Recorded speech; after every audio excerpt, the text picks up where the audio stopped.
the left, um, especially the males, which were the ones who were defending. They're more left wing, with the exception of Reuben, who's on the right. But he because he's so Zionistic, he's able to excuse things under the guise of like we're a people and like just don't harm that relationship, which is I think absurd.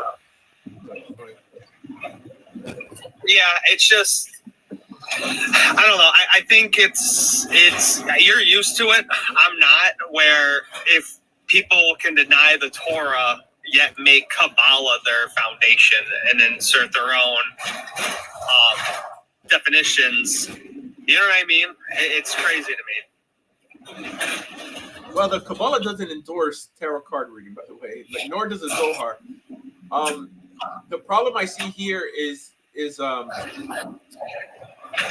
Zionism in some way being infused with Judaism. And I mean, Zionism is a movement of the people, but it's not a movement of the religion.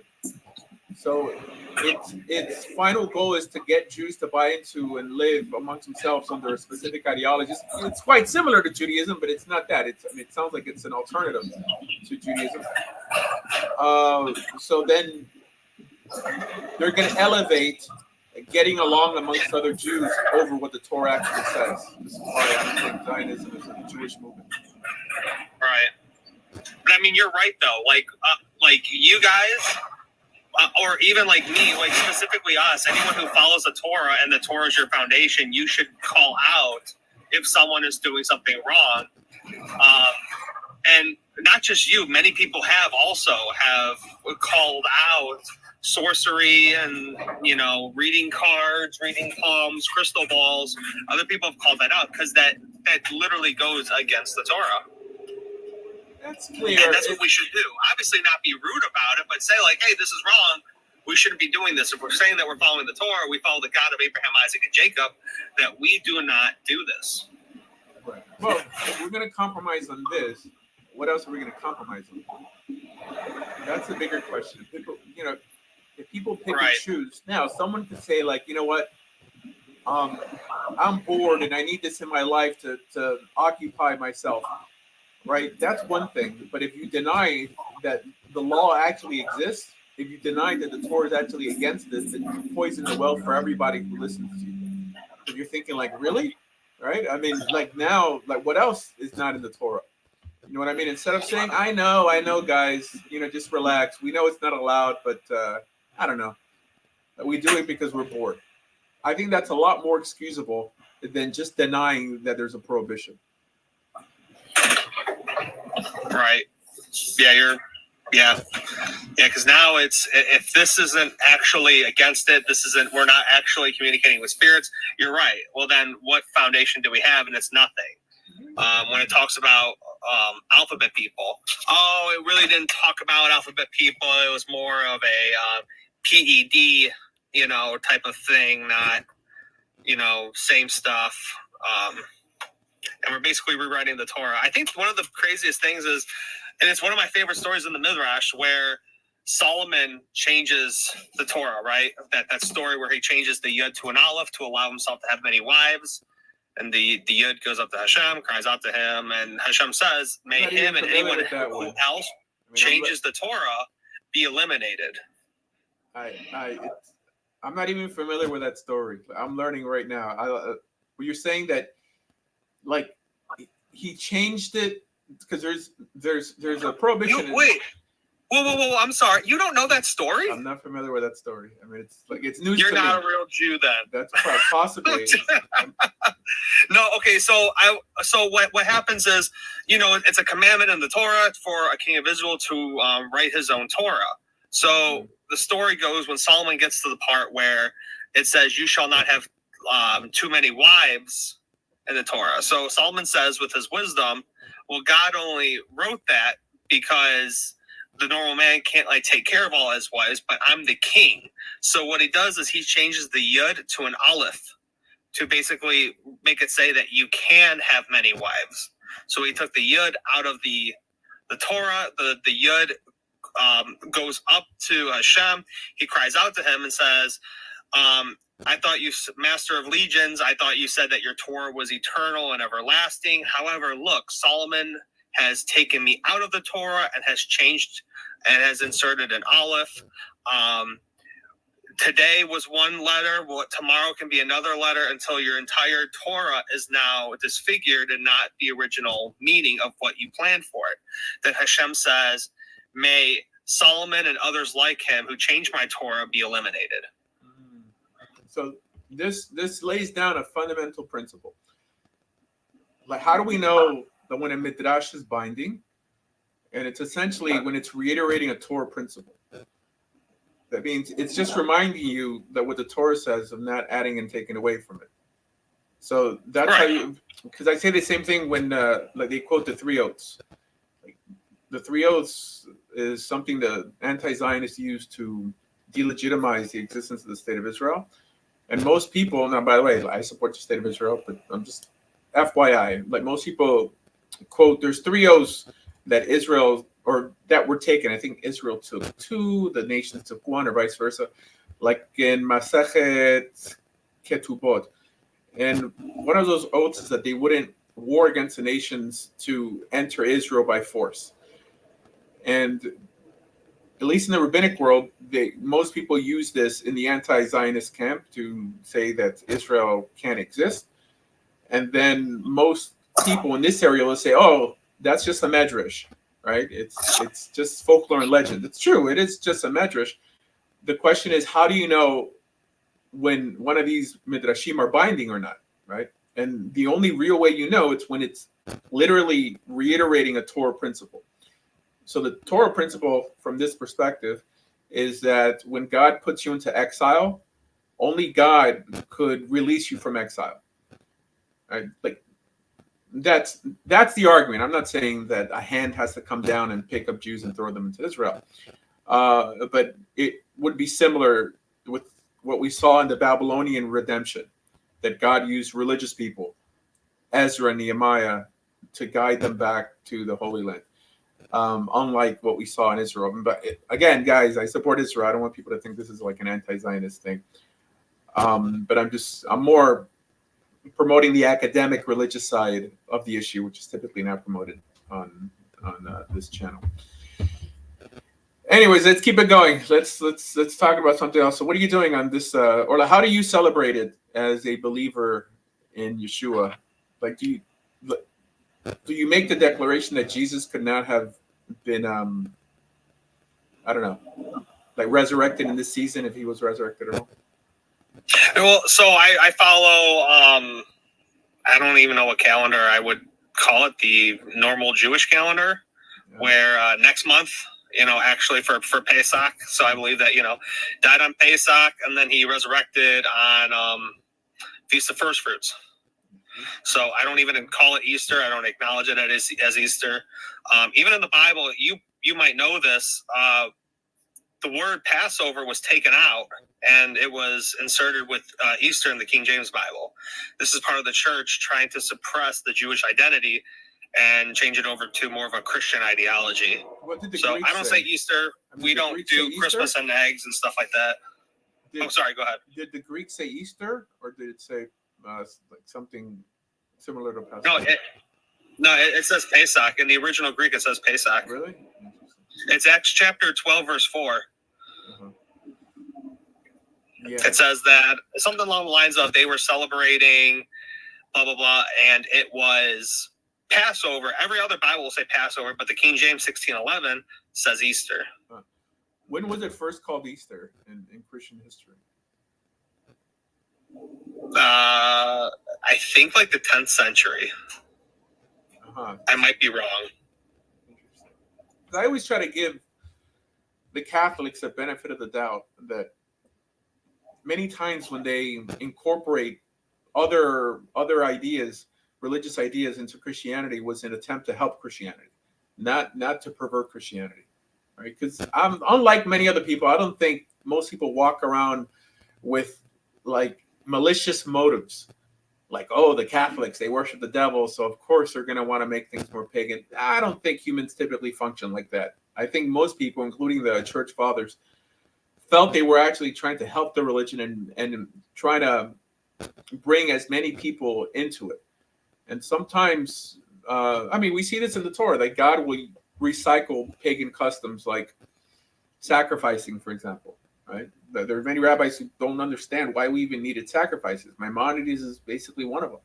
He says that he used the whole procedure of sacrificing to help us get away from pagan forms of sacrificing, but not that we actually needed it. So, yeah, I mean, I try to give him the benefit of the doubt in terms of Easter eggs and stuff like that. I don't get that, obviously, but if it got a pagan, right, and guys, we have to really acknowledge that it's better to be a Catholic than to be a follower of Mithra, right? Mainly because Catholics are sensitized ethically by our Bible, and these other people aren't. And I think this is the way they saw it. For example, Germania, one reason they couldn't join the Roman Empire is because they couldn't process the idea that like unaliving people, maliciously was wrong, right? For self gain. I can't say the M word here. So this is who they were dealing with. I mean, who are we dealing with now on TikTok? Muslims and people who basically believe already in the God of Israel, and we're arguing theology, and we're not arguing actual morality. So it seems that because now we're standing on the shoulders of giants, it's so much easier, like because the people who came before us worked so hard to give us what we have nowadays, it's easy for us now to point our fingers and call them pagans. I don't think that's right. I don't think it's accurate, right? Yeah. You know how many people they'll point to an early Jewish custom and see like, this is proof that they were pagan. So you actually had people, right? I mean, this is their understanding. You had people who were deliberately trying to hurt the word of God. I mean, like Muslims believe that we deliberately changed the word of God. Why would we do that, right? And still claim that the ideal is to give over the purest message.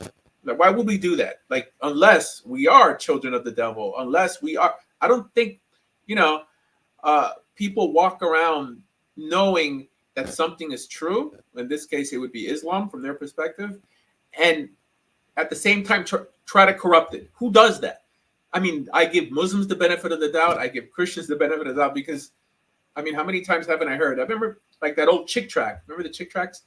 That like Allah is a moon god. All right, I get it.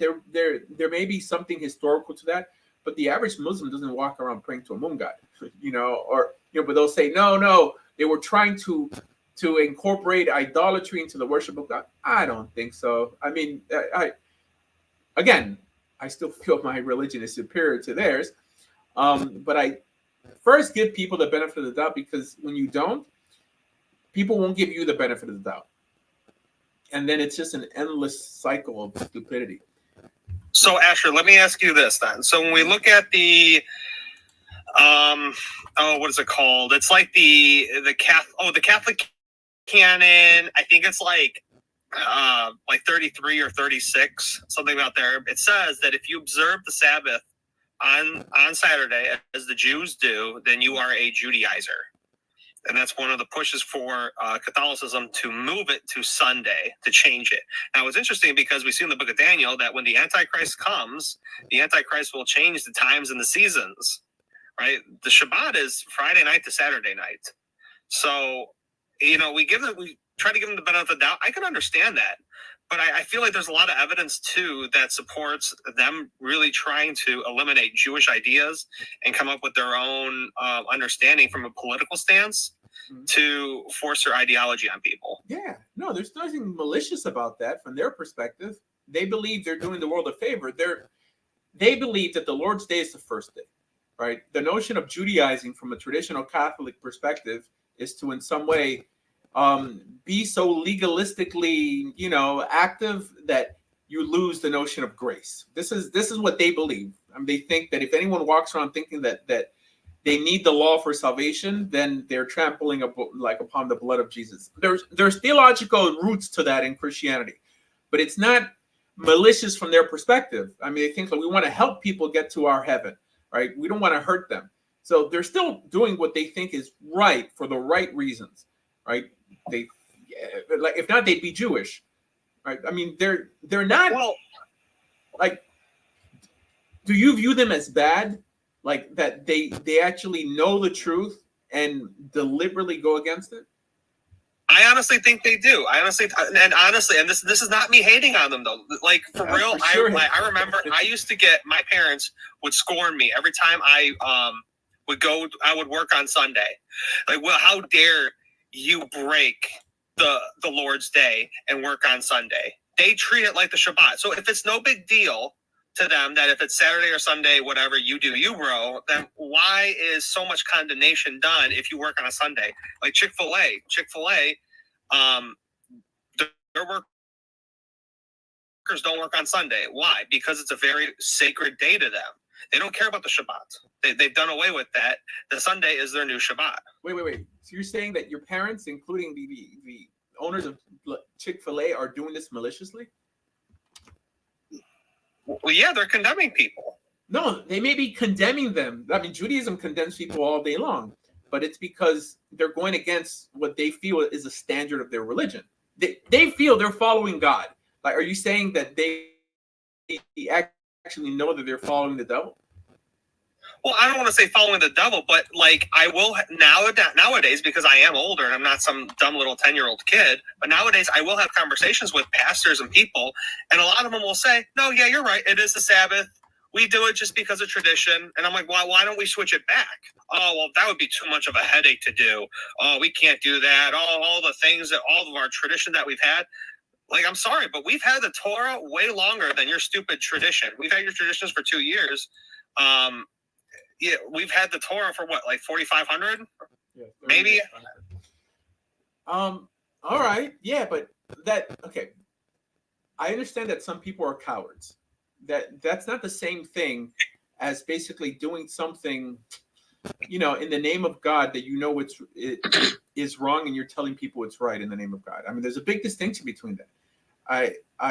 Well, what's your idea, or what's your how do you interpret, like, when you hear stuff about the Crusades or the Spanish Inquisition? What do you mean? Like, on the reason why they did it? Yeah, because it's basically in the name of Jesus. Yeah. We're going to go attack Muslims and Jewish people and force our ideas on them, and if they don't accept so that's not the history of the Crusades, by the way. The idea of the Crusades was to free the Holy Land. I mean, there was a few different Crusades, but the idea is that there was an uncompromising people, probably just as intolerant as they were, who were taking our holy land and in some way pillaging our holy sites, and we had to, fight the wars of God to redeem Jerusalem. That's essentially the Crusades. Now, people getting caught in the middle, it's a tragedy, right? Again, that you're dealing with people at that time who weren't civilized. I guess similar to Soviets during World War II. They'd enter a village and rape everybody. Yeah, that's. I mean, I don't think the Pope was worshiping the devil, and in some ways said, knowing that he was doing something wrong. I just don't see it, and I feel the same way with the Spanish Inquisition. First of all, the Spanish Inquisition wasn't only anti-Jewish; it was anti-Muslim as well. And it gave the edict that you either convert or leave, because there's a misconception that they unalive so many people. That there was, I heard on Dennis Prager, there was the guy who came out. There was only, I think, 1,500 people unalived during the whole Inquisition of, I believe, over 700 years, and they make it sound like it was so many people, and it wasn't. Wait, Asher. Yeah, hi. Are you ספרדי or are you אשכנזי? אני גר צדק. מאיפה אתה? אתה מהארץ? אתה מהארץ? לא. מיאמי. גם אני גם גר במיאמי. אבל אתה יודע עברית? קצת. אני חייתי בארץ 5 שנים. בישיבה, אבל בשטחים, כוכב השחר. You speak English? Yeah, sure. English. Yes, I speak English, but I don't understand. How are you a rabbi, but you don't understand that you can't really convert to Judaism? It's not a universalizing religion. Oh, great. I mean, I'm glad that you came onto the show. Because I don't really understand your picture. I have close family friends that try to convert because they want their kids to be Jewish, and they marry people from outside of Jewish culture, but they only marry into the Reform, and they can only convert to the Reform. Hey, Asher, real quick, I gotta go. I gotta go work. I'm at Home Depot now. I just want to say bye. Thanks for having me up. Okay, man. Take it easy. Okay. All right. Tomer. So I don't understand what you're saying, that you can't convert to Judaism? Only to reform, but when you convert to Orthodox, like when you convert to Judaism, Well, so you could convert to Orthodox then. yes, but it takes many years, and you have to be what's the word? Accepted into the synagogue. Like the rabbi needs to come to you, and there's a whole ceremony, and it takes 6 years of training. And okay, that's incorrect. All right, so it takes time. It doesn't take 6 years. It takes a year plus. Like if you went to Israel. No. I talked to my Rav, and because I have family that tries that like got married to outside of Jewish. Here, look, you see this? They are not. No, listen. Because the Rav said Here, listen, I'm a convert. You know, I converted. You know. So you are convert to hold on. To reform, no? No, Orthodox, right? Meaning, with the Rabbanut accepted me, like in Israel, and I lived in Israel for 5 years, like I said, and I know the ins and outs of conversion. It doesn't take 6 years. Now, in some places, someone could make it take 20 years, but we have a Rabbanut in Israel. Anyone who wants to convert could go tomorrow, open up a tik in the Rabbanut, go to a yeshiva. It takes about a year, and they could convert and make aliyah. It takes about a year. It's true. Minimum a year. In places like England, it could take up to 3 or 4 years. But there's many. I'm looking at Ivanka Trump. It didn't take her 6 years to convert. And the Rabbanut, by the way, like doesn't accept Reform conversions, and they don't accept Masorti conversions. They only accept Orthodox conversion. The Sochnut. Where'd this guy go? This guy disappeared. Hold on. Anyways, for those listening, the Sochnut. I did not move. I muted. Yeah. All right, no problem. All right. Well, so there's a difference in Israel between the Rabbanut and the Sochnut, and I'm sure you understand this. So the Sochnut accepts Reform conversions, and they accept conservative or Masorti conversions.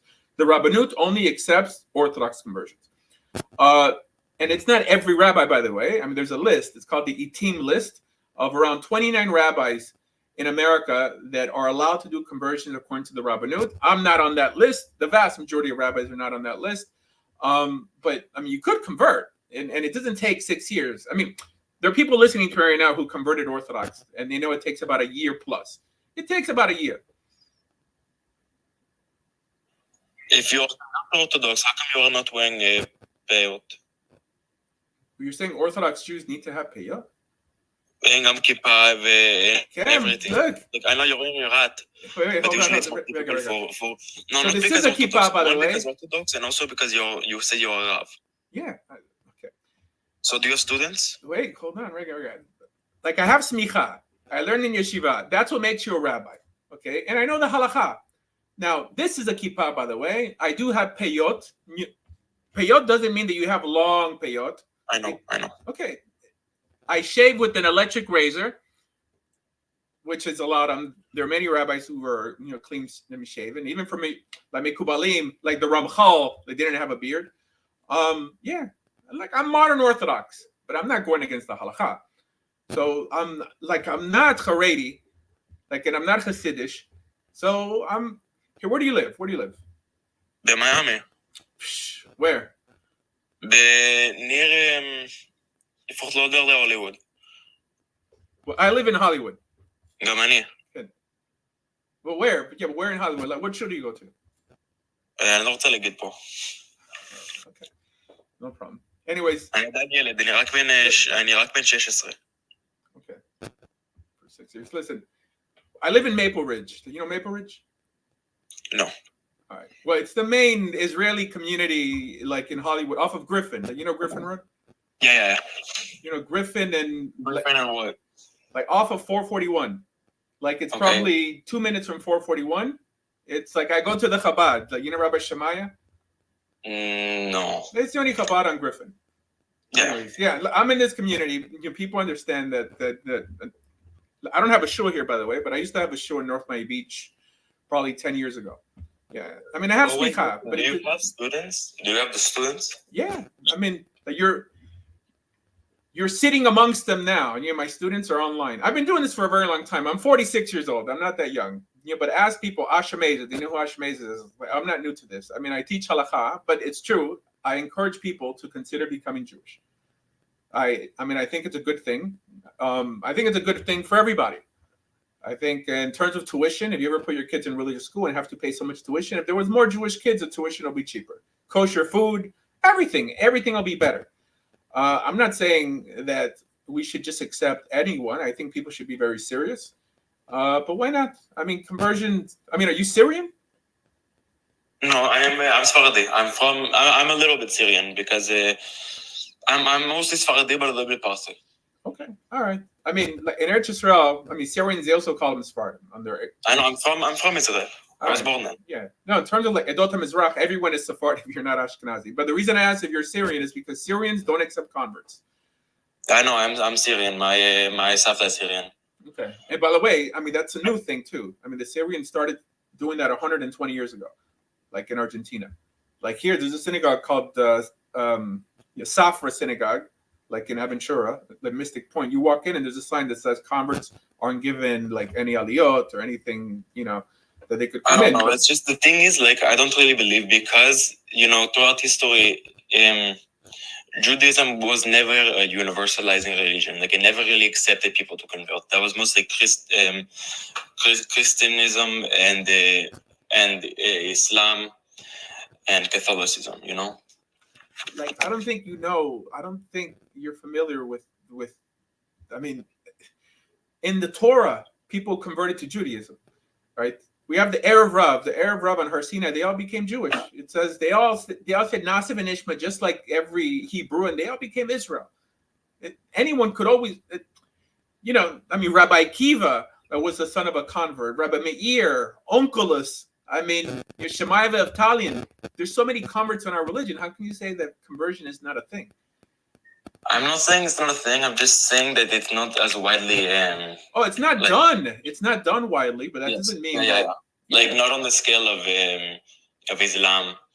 And so I'm trying to change that. I mean, like I think that according to Chazal, it seems that they were for encouraging people to become Jewish.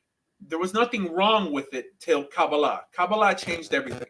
According to Kabbalah, what makes you special is, Pintel Yid, Yiddish Neshama. It's like having this special Jewish soul, and that every person who converts, like their Neshama was always Jewish. Like, I don't believe that, which means that they could push people away. And if you're really, really Jewish, then you're going to fight to become Jewish. And this is why we push people away today. But there's no halakha to mistreat people. To if they're serious about Torah, there's no halakha to not accept them. I wish we had more converts. I mean, like, don't you wish that we had more converts?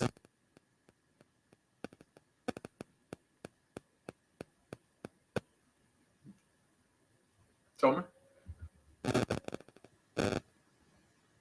Anyways, I think it's irrational, especially at this day and age where the Jews are so small and irrelevant. Even for the sake of security, like, we had more supporters. And being that this is ultimately an ideological war. Can you hear me? Yeah. But you wish that we had more converts? You're sincere converts. You personally. I don't know. Because the thing is, like, I've tried to go. I have family that married outside of Judaism. My uncle, his wife is from Colombia. And so she wasn't Jewish, but she they tried to go to the Orthodox shul, like to the synagogue. And they didn't accept her because she wasn't born Jewish. And so she had to go to a Reformed synagogue. It's right next to my house. But there, I went recently for my cousin's bar mitzvah. And it was one of the worst experiences of my life because it was on Shabbat. They were using microphones. They were playing live music. They were using the iPad. The Torah didn't have a cover. Like, it was like a glass cage instead of the cloth or what it's supposed to be, like, typically covered by. There was a woman Rav. She was reading from the Torah, the woman rabbi. Like, I don't believe in it. I think it would. I don't believe in it either, by the way. I'm not endorsing that. What's the name of the show? I'm curious. Ramat Shalom. Ah, all right. So you don't live in Hollywood, like you live in Davie. Yeah. I live near Soccer Small. Yeah. That's it's right by the canal off of Broward Boulevard, and I mean I ride bike a lot, and I always pass by that show. It's very Ramat pretty. Shalom. Yeah. It's next to the Mormon. There's like a Yeah, it's Mormon right next to the church. Yeah, like a Mormon church. Like I don't endorse Reform Judaism. I mean, like Judaism either, mainly for that reason. But the thing is that what's weird is that like most Israelis are not religious, obviously. However, like any synagogue, sometimes I'll, well, like every synagogue in Israel is pretty much Orthodox. Right? The Masorti movement is very small. Are they wearing tzitzit? With the notion of a talit katan, there's no chovah. Like if you're not wearing, in the morning, then when I put on tefillin, well, I wear a talit. But there's no halacha to wear what we call talit katan. It's more like a minhag. So no. I know, but it's a bracha it's a bracha every second. All right. I mean, if you're a makubal, you believe that. There's no obligation to wear tzitziot, like unless like your beged has 4 corners. I only really wear it when I put tefillin. What, a talit katan or talit gadol? Katan. Okay. That's it. All right. You're Ashkenaz then. No, I'm Sephardi. So then, like, why don't you just wear talit gadol? Because I don't have a big talit, I only have tzitzit. What tzitzit? I mean, also, gadol katana, like it's the same, but like most Sephardim that would wear a talit gadol because Ashkenazim can wear a talit gadol, but unless they're married. They're married, I know. Yeah. So all right. But the thing is, my talit is at my father's house, okay, and fine. Yeah. So in terms of wearing a talit katan all day long, like it's something that Baal Teshuvas do, and people who try to look more religious, but they know that there's no obligation, like unless your actual beged that has 4 corners. So it's a nice thing, but I don't have to show off. I mean, like I'm not a Baal Teshuva anymore. I'm a convert. But I think that's something that people do just to look more religious. It's like having a long beard. According to halakha, you don't need to have a long beard. Anyone who has a long beard is because they're trying to get attention. It's. You can wear the tzitzit under your pants or under your shirt. It's only the Ashkenazim that wear it on the outside. Ashkenazim. Because I'm very close to many rabbis. And one of the rabbis I know is Ashkenazi. So you will see like he wears all black and the black kippah, and his tzitzit is outside of his pants where it's visible. But also, I know one of my rabbis, he's Sephardi, and his tzitzit goes inside of his shirt or inside of his pants. Mm-hmm. Yeah, okay. He still wears them, but he doesn't show them off. So, yeah. That's the difference between Ashkenazim and Sephardim. So Sephardim, according to Rav Yosef Karo, who says that you have to tuck in the actual tzitziot. That when people think, tzitzit, they think like Hasidim, like who wear the actual beged on top. So this is why, like, I thought that's what you meant, to wear it on top. I wear under my shirt. Yeah, so, the Ashkenazim and with Sephardim both wear it under their shirt, but like Ashkenazim, the actual tassels, they'll stick them out. While Sephardim traditionally will tuck it in, which it's interesting because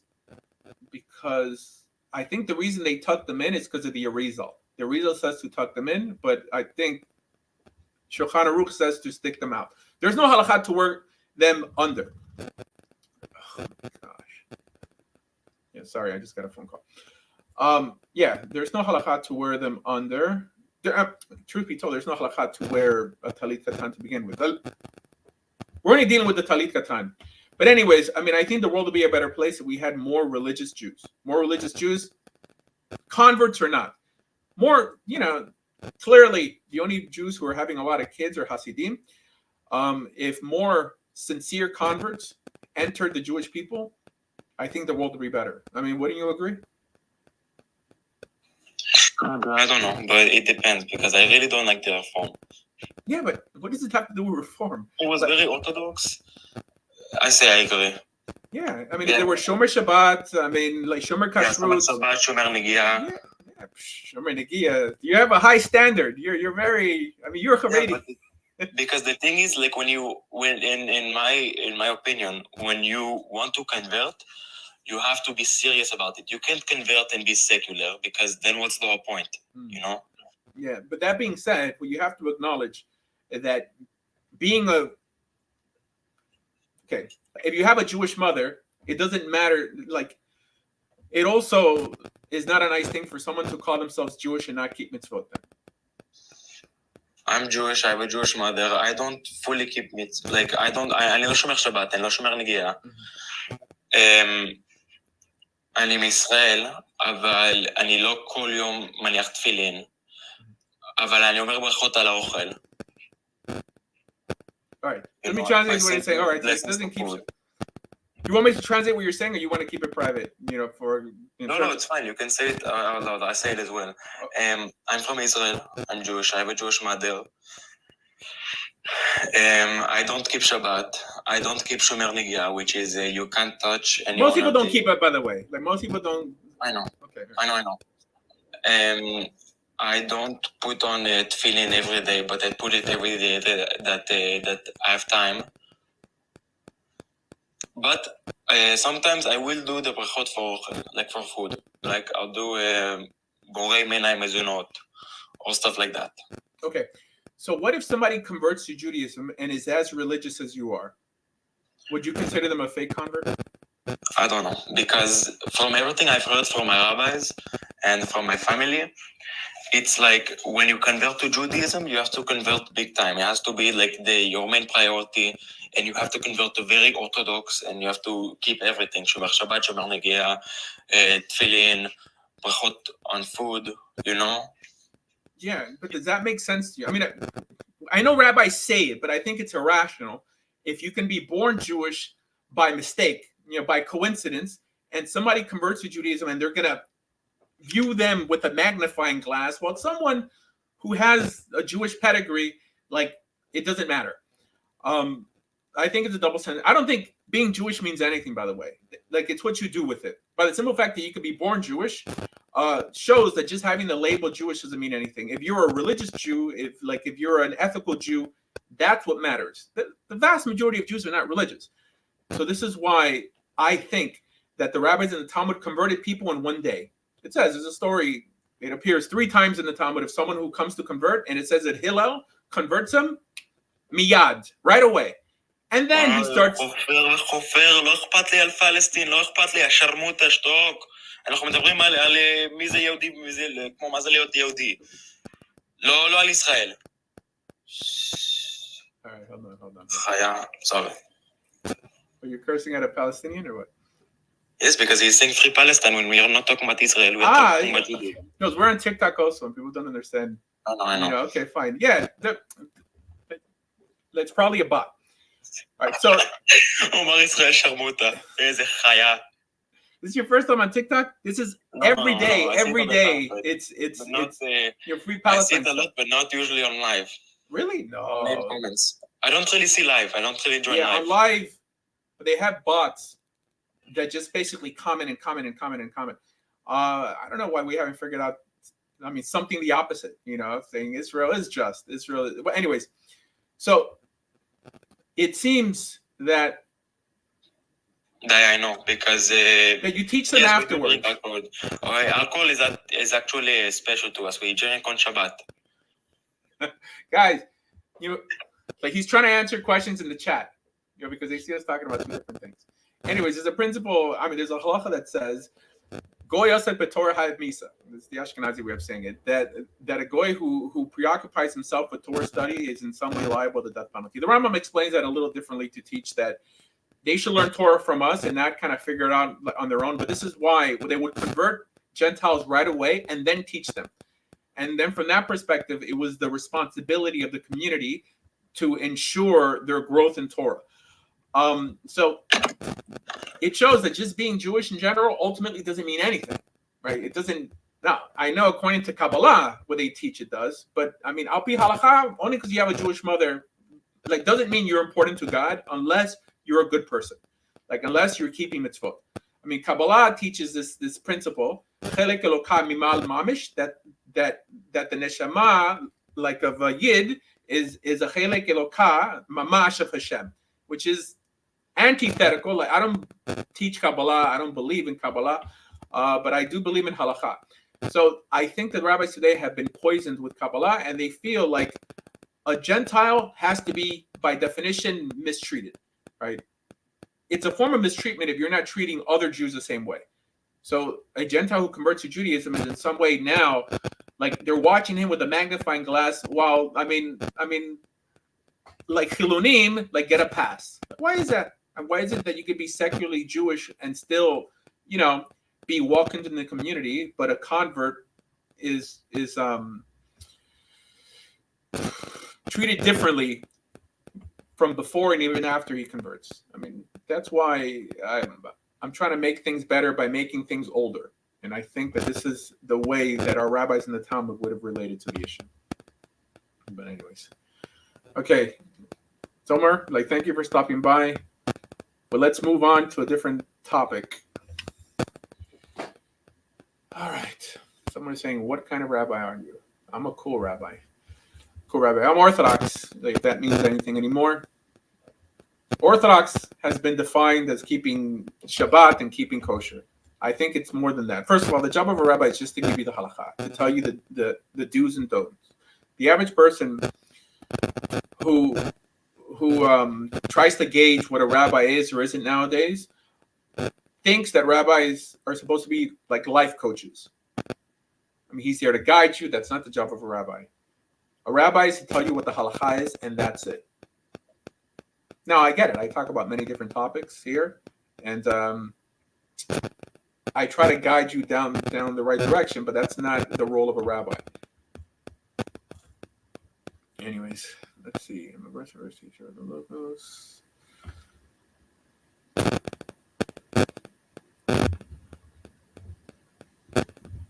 So someone says, what? A convert is considered... hold on. All right, Gula, I'm going to send you the link for you can come up and have this dialogue with me, because I don't think it helps people if there isn't a back and forth. I just put the link on the YouTube chat. 1 second. Welcome, Algebra. Morning, Rabbi. So I had a question on Torah, but I also had a question on Psalm 2. Oh, man, I don't know these type of questions, but go ahead.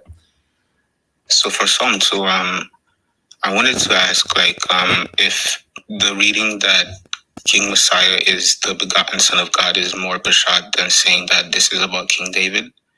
And the reason why I say that is because so it's the New Testament that says that this is about King David, but Rashi says that it's a straightforward reading to consider to be about King David. However, the examples given, for example, with the son of David being called the Son of God and stuff like that, it's not applied to King David himself, but applied to either Solomon directly or the King Messiah who would come, Messiah, son of David. So I just wanted to know if this is just something where in debates we all agree that it's King David, but we Christians have in our scriptures that it's King David, but it's not directly suggested that it's King David in the text. I don't So I answer want to know such your thoughts on questions. that. I mean, I view Psalms as essentially opinion literature. I first of all, we don't know who wrote the book of Psalms. Only because Rashi may comment something on the book of Psalms that this might be talking about King David or the Messiah. I don't think it matters. I don't, only begotten.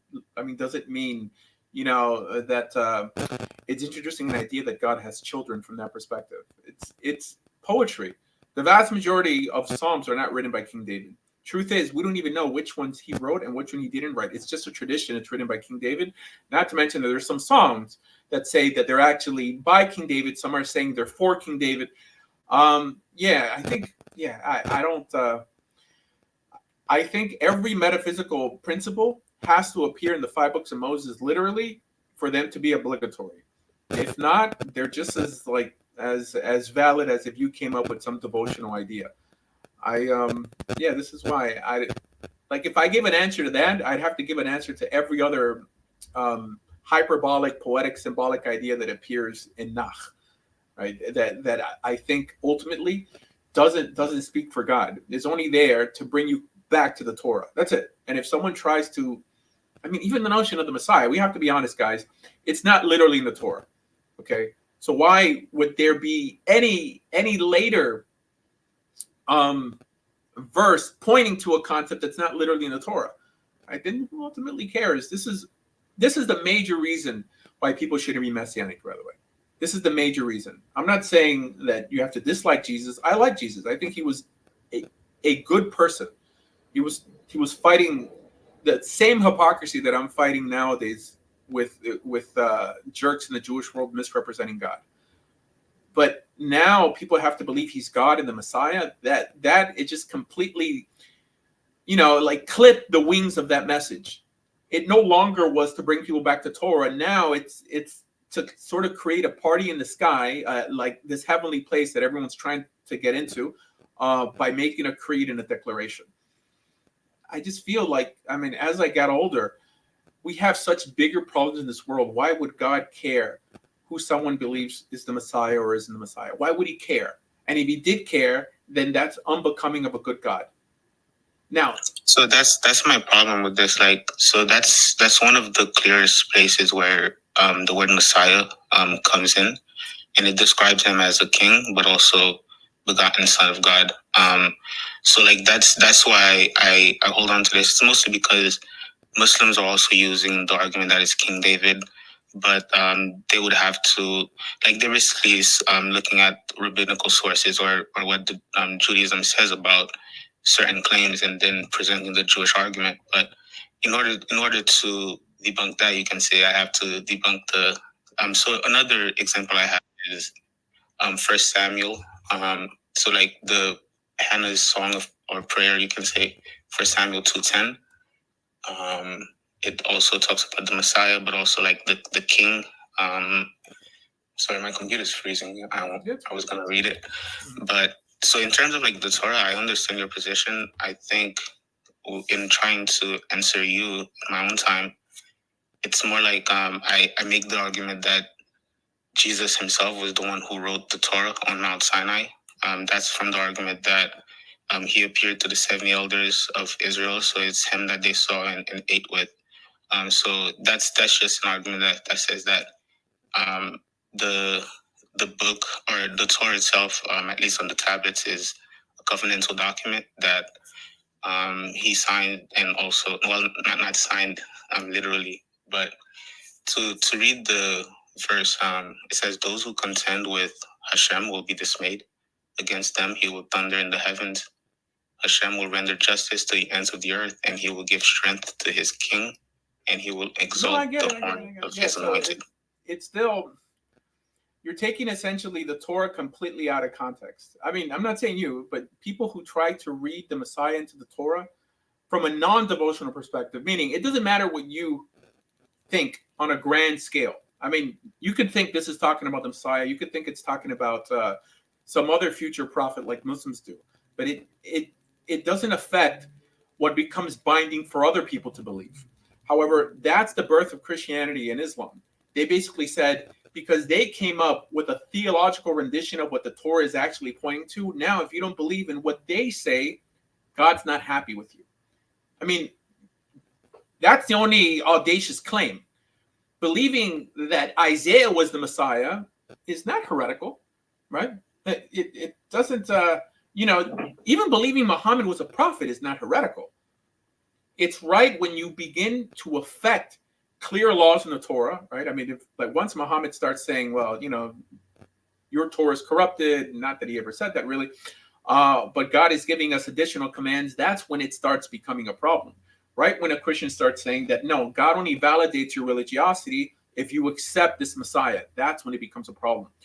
But people don't have a problem with that. For some reason, in Judaism, we have this notion, it may exist in Islam as well, of optional beliefs. It's such a sophisticated idea, optional beliefs. Now, nothing in the Torah is optional, but things that don't appear in the Torah that people use as as a criteria to kick you out of a church or a mosque, right? That's when it becomes tyrannical. And I think that's the makings of a new religion, because there's Jews who believe the weirdest things. Okay, they just don't thrust it on other people. Like, for example, in Judaism, we have this group called Chabad, that I'm convinced that all the leaders of Chabad believe that their departed Rebbe is the Messiah. The problem is, or the difference is, that they don't judge you on whether you think they're right or not. They think it's fine. They believe that their teacher is the Messiah, but if you happen to disagree with them, their kids will still be able to marry your kids, and you could pray in the same synagogues. But Christianity doesn't offer people that same courtesy. Christianity, from that perspective, is the tyrannical pursuit, and Islam even more tyrannical, by the way, because it's based off of Christianity, which is essentially based off the Torah. So it's that claim, that tyrannical claim, that we have the final interpretation, because the Torah is pretty straightforward. You have to be honest. At least oral law aside, the Torah says do this, don't do that. In terms of theology, you can speculate. There is no theological test in Judaism saying, like, tell me what you believe, right? I mean, they do that nowadays, but it's not in the Torah from that perspective. It is in Christianity and it is in Islam. That if you don't... Let me ask my question on the Torah. That's just related to Palestine. So, like, I was reading the Torah, like, if a Gentile wanted to participate in like the feasts and stuff like that, they would have to be circumcised. So I'm just wondering if like that implies that let's say a Palestinian living in Israel wouldn't necessarily have to convert fully to Judaism in order to say, like, participate in some traditions. I just wanted to know if that's just completely heretical, or if that's just your thoughts on it. Okay. So what's conversion? I mean, conversion is essentially the root of circumcision. You're circumcising yourself as a sign of what? A sign of the covenant. Conversion is entering the covenant. Once you circumcise yourself, you're in some way demonstrating that you're a part of the covenant, and that's what conversion is. So anyone who circumcises themselves under the auspices of of Judaism or Torah, because God expects them to, has already entered the Jewish people from that perspective. Got it. So you have to do it in your heart. So they still would have to convert then. I'm guessing is the explanation. Yeah, well, assuming someone can convert, if they enter the covenant and they want to wear the sign of that covenant, then in God's eyes, they're in the covenant. That doesn't mean they're in the Jewish people proper halachically, and that's when you need an actual baked in and immersion and like all of the above. Right. That's why I'd say specifically in the land itself, because that would be where the Torah would be applied, perhaps, or I'm completely wrong, but I accept your... Yeah, no, circumcision is not the covenant, by the way, because I know we call it bris, right? I mean, we call it Brit Milah, but it's not the actual covenant, it's the sign of the covenant. It's a sign of having the covenant, and that covenant is the agreement you make to be God's people, and God would be your God under the auspices of you keeping his laws. So, yeah, I mean, if a Palestinian converted himself or circumcised himself as a sign that he entered the covenant with God, he'd be allowed to eat the Passover lamb. Got it. Okay. Thank you so much. Yeah. Take care. What about the fact that nearly every boy baby born in a hospital is circumcised now? Yeah, no. So it has to be done with the understanding that it's a sign of the covenant, right? I mean, there's... Muslims circumcise themselves, like many of the Egyptians also circumcised themselves. Like, I'm not saying now, but back then, as part of some ritual. I mean, that doesn't mean that they unknowingly enter the covenant of God.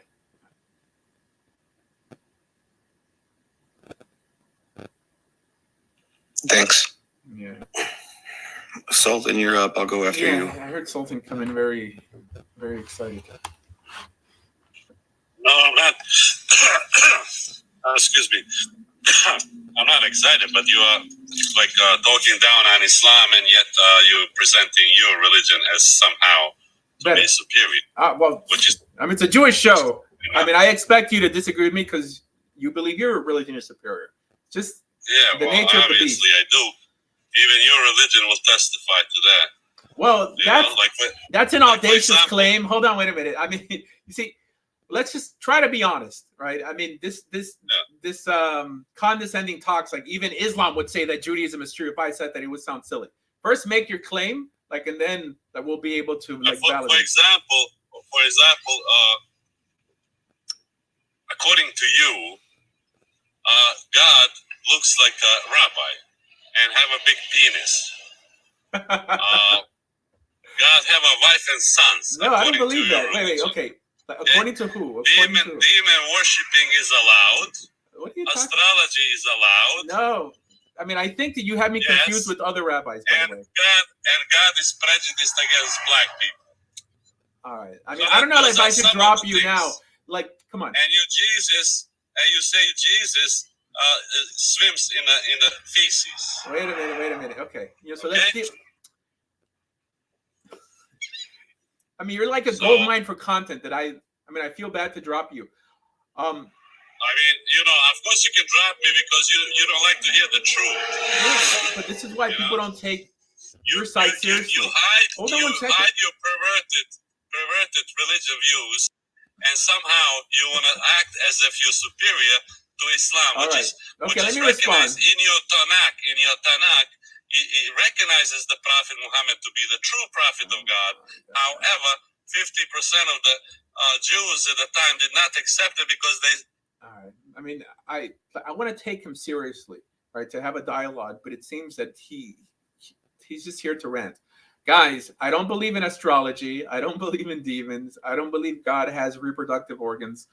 Now, do some Jews believe that? Yeah, some Jews actually do believe that, unfortunately.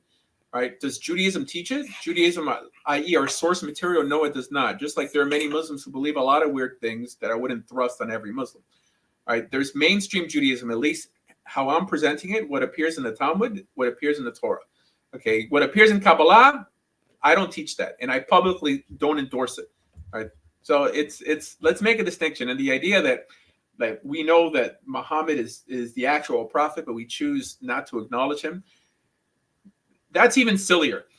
But anyways, welcome the real Andrew. Welcome, Fish.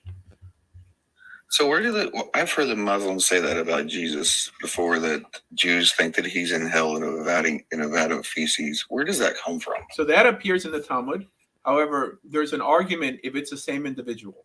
So there's a guy named Yeshua Notzri that appears around 200 to around 250 years before the original Jesus. He existed in the time of, I believe they teach that his teacher is Rabbi Yeshua ben Prachia. So if you look up when Yeshua ben Prachia existed, it was way like 100 to probably 200 years before Jesus. Yeah. So that's where the argument comes from. So some people say it might be Jesus, but then we're dealing with a different timeline. But even timelines back then were sort of like, they're wishy-washy in terms of what you can rely on. So this is where they get it from. It doesn't say, it doesn't paint the picture of Jesus in the Bible. Okay, like in the Christian Bible. Clearly, Jesus in the Christian Bible is an ethical individual. He's not like conjuring up dark powers, and he's not doing unethical things. And any Jew who makes that claim has never read the New Testament. So this is why there are many historians who believe it's a different guy. That's it, and that happens to be my opinion. What is the exact verse, though? What does it exactly say? It says that he's boiling in what's called sor rotachat. So it's like boiling excrement, and I believe it's reiterated in the Zohar as well, but it's in the Talmud. Is that in my Christian Bible in the Old Testament? No, it's in the Talmud. I guess I'm not familiar with all that. Okay, anyway, question. I've been doing a lot of research, I have. And when the Messiah was supposed to come before the fall of the Second Temple, correct? No. I know that's what Christians believe, but like if I believe that, then I wouldn't be a non-Christian. yeah, Jews didn't walk around thinking that.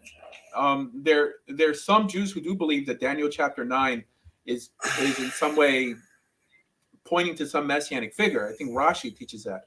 But in terms of some unanimous belief, there are many false messiahs in Jewish history, like Shabtai Tzvi, Jacob Frank, Bar Kochba. There are many false messiahs, the Lubavitcher Rebbe.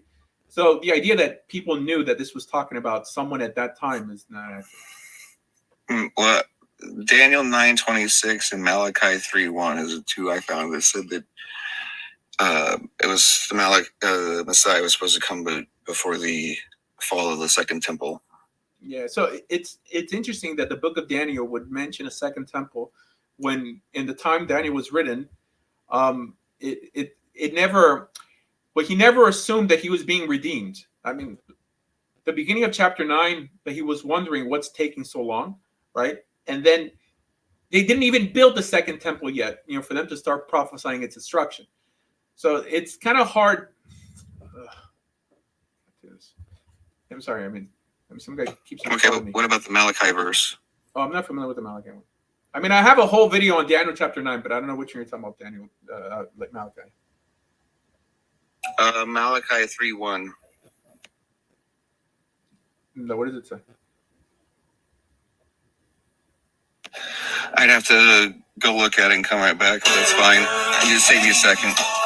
All right. So, in terms of Daniel chapter 9, the way I teach it, the whole 77s is essentially 490 years, but not in the future. It's 490 years in the past.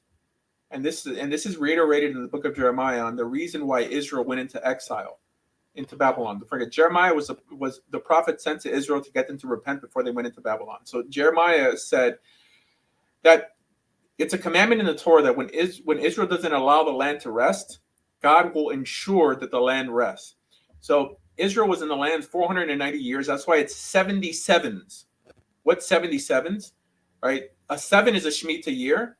And the Shemitah year wasn't kept for 70 Shemitah cycles, which is a total of 490 years, right? Remember, Israel was in the land for 490 years. For those 490 years, they failed to keep what we call the sabbatical rest of the land, the Shemitah.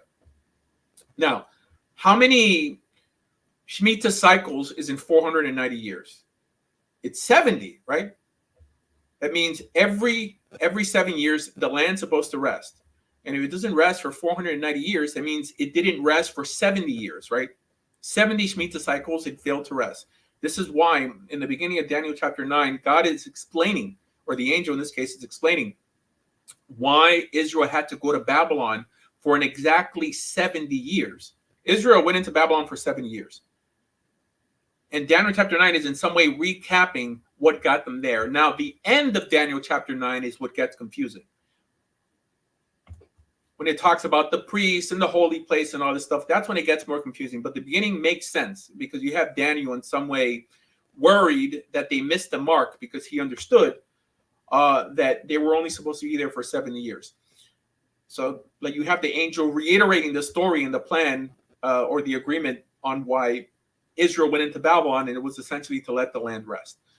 So this is why people who think it's 490 years in the future think it's talking about some future Messiah. But if you understand 490 years in the past, then it makes sense. Now, I think more scholarly people will say it's both.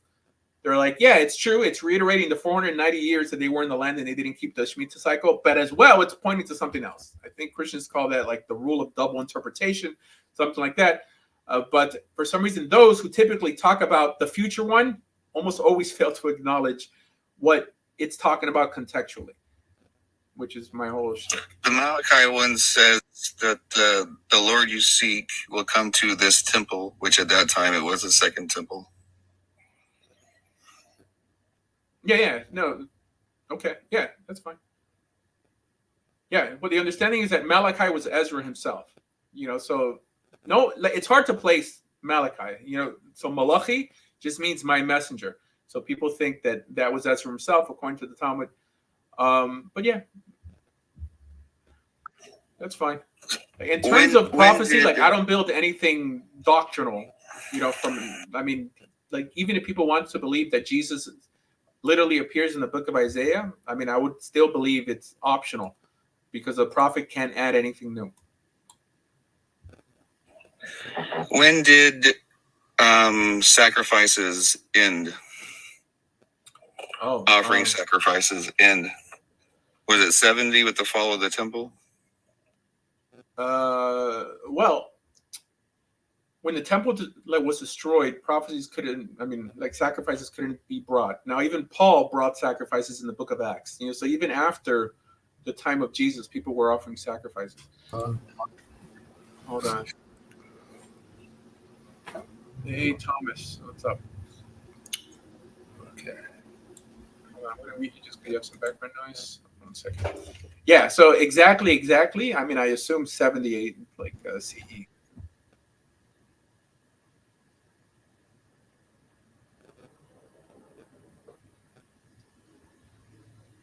Yeah, Fish.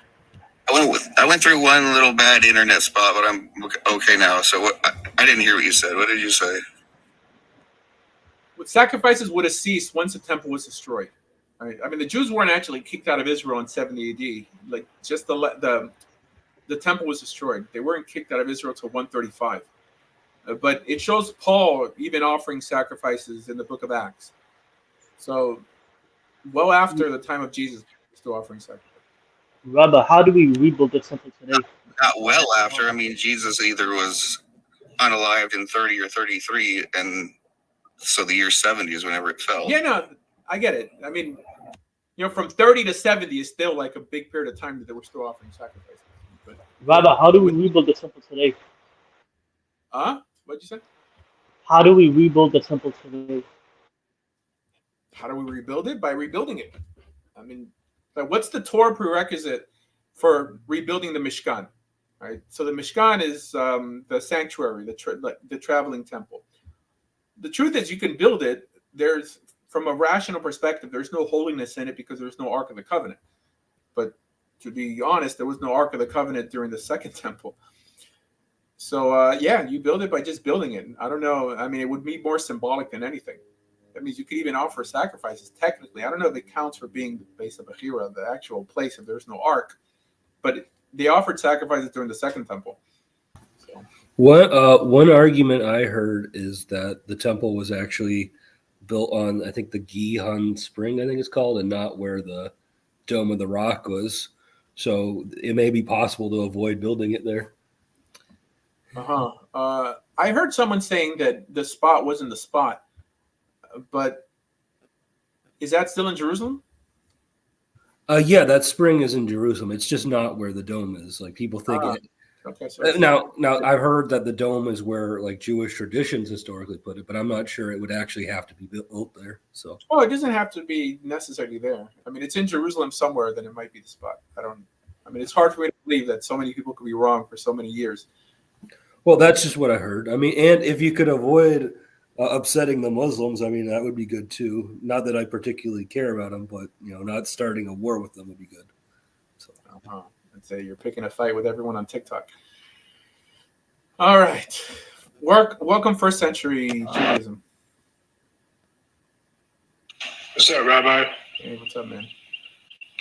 Are you getting out of church now or what? You get out of church, you hit Denny's. Right? I mean, I know what's up. I mean, I grew up Christian. I don't go to church. No, that's talking about you. That's cool. I'll tell you. Once I went. I was 18, I think, and I just became Christian, and I met some girl on a date, like on a Christian dating app or something, and then she invited me to her church. It's the first time. This is how Christians date, I guess.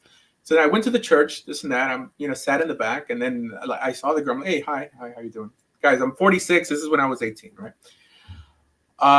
And then this girl, I guess, like she was so charismatic, right? So I assumed that she'd be a person who spoke in tongues, but during the whole thing, right? I mean, during the praise and worship, like she started speaking in tongues, and she didn't stop. She didn't stop. Even when they were giving the sermon and people were looking at her, and she was just like, blah, blah, blah, blah, blah, like talking loud enough that it interrupted the pastor's sermon. And I don't know, people, I mean, if you believe this is true, what do you do in such a state? I mean, do you interfere with the Holy Spirit, supposedly? Right? And afterwards, okay, I don't know. Like maybe she was doing that to impress me. Like as a Christian, I would be impressed by that, but whatever. So then we went to Denny's afterwards. I mean, that's a thing that young Christians do, I guess, after church, go to Denny's. And back then, the Grand Slam was $1.99. This is really dating me. Yeah. Wait, She must be crazy in bed, though. Wait, hold on, John. Hold on. I mean, let's get backward noise. All right. Anyways, back in the day, the Grand Slam was $1.99. Remember, like guys used to like leave the club and hit Denny's for $1.99. All right. I mean, everyone. This is like. I mean, I grew up in South Beach, so this is a big thing there. But anyways, so we went back to Denny's. Her and then some other people from the church, some other young people. And then I'm like, all right, I'm going to get to know this person. This girl knew nothing about the Bible. Nothing. I mean, even from a Christian perspective, she could speak tongues very professionally, but she knew nothing.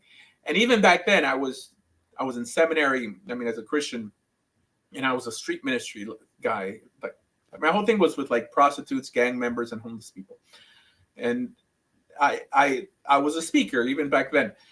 And then I kind of felt like there is no connection between spirituality and academics. This is why, like, even in the Jewish world, traditionally Hasidim were in some way singled out in the beginning because they didn't know much about Torah. Well, they were very primitive, but they were very charismatic. There's a book called Hasidim and Their Opponents. Because the Hasidic world was put in excommunication. Now, most people don't know this. The Vilna Gaon, the Gra, he excommunicated the first Lubavitcher Rebbe. And the reason why this book says that they would pray like standing on their heads, and they would do cartwheels in the synagogue. And it was more like this, you know, it was a way that people who didn't know much about Torah and Halakha, ways for them to connect with God. I don't know what, you know, cartwheels have to do with connecting with God, but even you know, like in Israel, like you have like Breslauer Hasidim like dancing on top of vans, you know, throwing out CDs and books. Right? So I get it that people who don't know how to have an intellectual love affair with God need to do something else. Even King David danced, right? I mean, it's not foreign, but it seems like it's secondary. But anyways, so yes. Why did you leave the Christian church? What? What again? Why did you leave the Christian church? Because I came to the realization that Jesus wasn't God or the Messiah. And now I see clearer that the notion of Mashiach is not such a fundamental belief in Judaism. Now, like if you want to believe in Mashiach, how Maimonides believes in Mashiach, which is just a king, then that's one thing. But the notion of Mashiach as believed by both Christians and Jews is a superhuman, right? I mean, most Christians will even make him God. But the reason most Christians make their Messiah God is because of Jews. They over-embellish the notion of a righteous king to such an extent that if he's not God with a capital G, he's for sure God with a little g. The way most Jews believe in him. And I don't believe in him like that. If you believe that someone is never going to die, okay, that he's not going to die while we all die, by the way, because it's not that just that death is going to be halted.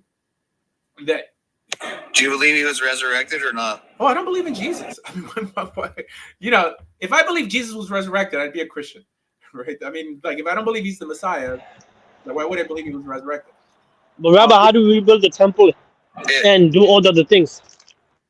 All right, hold on. Yeah, Fish, go ahead. I mean, I'll get to you, John. Hold on a second. You know, okay, how many rabbis, even on the Sanhedrin, believed after the resurrection he was the Messiah? I mean, there's a reason there's 2 billion Christians now. No, but how many? I mean, if everybody back then didn't actually believe he was resurrected, then there wouldn't have ever been a Christian religion. Okay, hold on. All right, so Christianity didn't take off till Rome endorsed it. There were many different groups and cults back then, including That's the not Essenes. that's not true. That's not true. All right. The Ebionites, the Nazarenes were big, and even James's church that was founded right after the resurrection started getting many people. So you can't say that. They're larger than the Essenes. Well, I would say about that Christianity largely gained a foothold because of state power, and that's also true of Muslims. So, I mean, I don't think you can really say that because something's successful, it's true. There's lots of ideas that are popular that it doesn't necessarily make them true, though. So the reason I asked, believe it would be. okay, the reason I asked if Christianity was bigger than the Essenes is that the only historian back then who documented what was happening in and around the time that Jesus would have existed never acknowledged the Nazarenes. He may have acknowledged some Christian characters like James the Just or even John the Baptist in some texts, but the three major groups back then, three of those groups no longer exist today, right? You know, so and they were mentioned back then. You know, so how could Christianity have in any way been bigger than the Essenes, you know, or even the Sadducees, right? And like, also, there's no source that anyone of the Sanhedrin believed in Jesus' resurrection. The Menachem. Where? He was actually the high priest of the Sanhedrin. His name was Menachem. Okay, so. And he converted to Christianity. Okay, so that's not in anywhere in Jewish texts. This notion named Menachem, like who was the Av Beis Din, like of the Sanhedrin. There's a distinction between the Nasi and the Av Beis Din. Some people think that Menachem could have been Shammai. And it doesn't say anything about Christianity. Well, the only reason I know him is because he's the one like who sided with Herod, like when Herod unalived all the leaders of the Sanhedrin. So the reason I'm mentioning him is to make a distinction of what he actually was. He was the Av Beis Din. But where does it say that he converted to Christianity? It's historical. It's not in any Jewish text. It's historical. You're not going to mention Josephus? No, I'll mention Josephus. Go ahead. Josephus doesn't mention Christianity. What does he say about Jesus and James? Yeah, so the statement that he says about Jesus, most academics believe that it was added in, because there's a place where he says that there's a man who existed if you could even call him a man, you know, saying that like in some way he's acknowledging divine attributes of Jesus, which most people would know that it couldn't have been put in there by Josephus. The only writings we have of Josephus exist only amongst the church and in Latin. So it's not easily verifiable. In Greek. If they were going to edit and embellish it, don't you think they would have made it a little bit bigger than that? Who's they? That seems kind of silly. If we're going to take something that he said, and don't you think he would have said he is the Son of God, he is the Messiah, is this, and he didn't do it. So to say that it was edited, he didn't say a lot, but he does talk about him. So that's kind of silly. Yeah. So, I mean, he acknowledges a lot of belief systems that he didn't belong to. I mean, he himself was a priest, by the way, Josephus. So, I mean, he would have aligned himself more with the priestly caste, which is not necessarily Sadducees, although it was supposedly a movement of the upper, like, aristocracy, you know. But, I mean, Josephus did believe in the oral law. But, yeah, I mean, I still don't see why the statement I made that if it wasn't for Catholicism, that Christianity wouldn't have taken off. I don't know how that's not relevant. Okay, so you're familiar with the D-Decay, right? What's that? With the art, with the Dead Sea Scrolls? The D-Decay. No, what's that? It dates to around 100 AD, and it has all the sayings of the Christians at the time, right? You're not familiar with this? No. Okay. Are you familiar that James, brother of Jesus, and I think another brother, Jacob, this is one of the most amazing things, and I'm going to get in trouble with all my Christian friends. They didn't, his family, it says in Mark, they didn't believe he was the Messiah. They didn't believe, they thought he was crazy until the resurrection, and they saw him afterwards. That's whenever James and his other brother and all these other people that saw him after the resurrection, that's when it really took off. All right. I mean, you believe that in faith. I don't know. James the Just, as he appears in Josephus. That's not faith. That's historicity. Oh, that's history. Yeah. Okay. So then, I'm not familiar with this DDK thing or like where it came from. If it's religious Christian history, is different than secular historical history. James the Just in Josephus is never mentioned as being related to some Messiah figure. So he was known as a righteous person who would walk on his knees and would constantly be fasting. This is why they called him James the Just.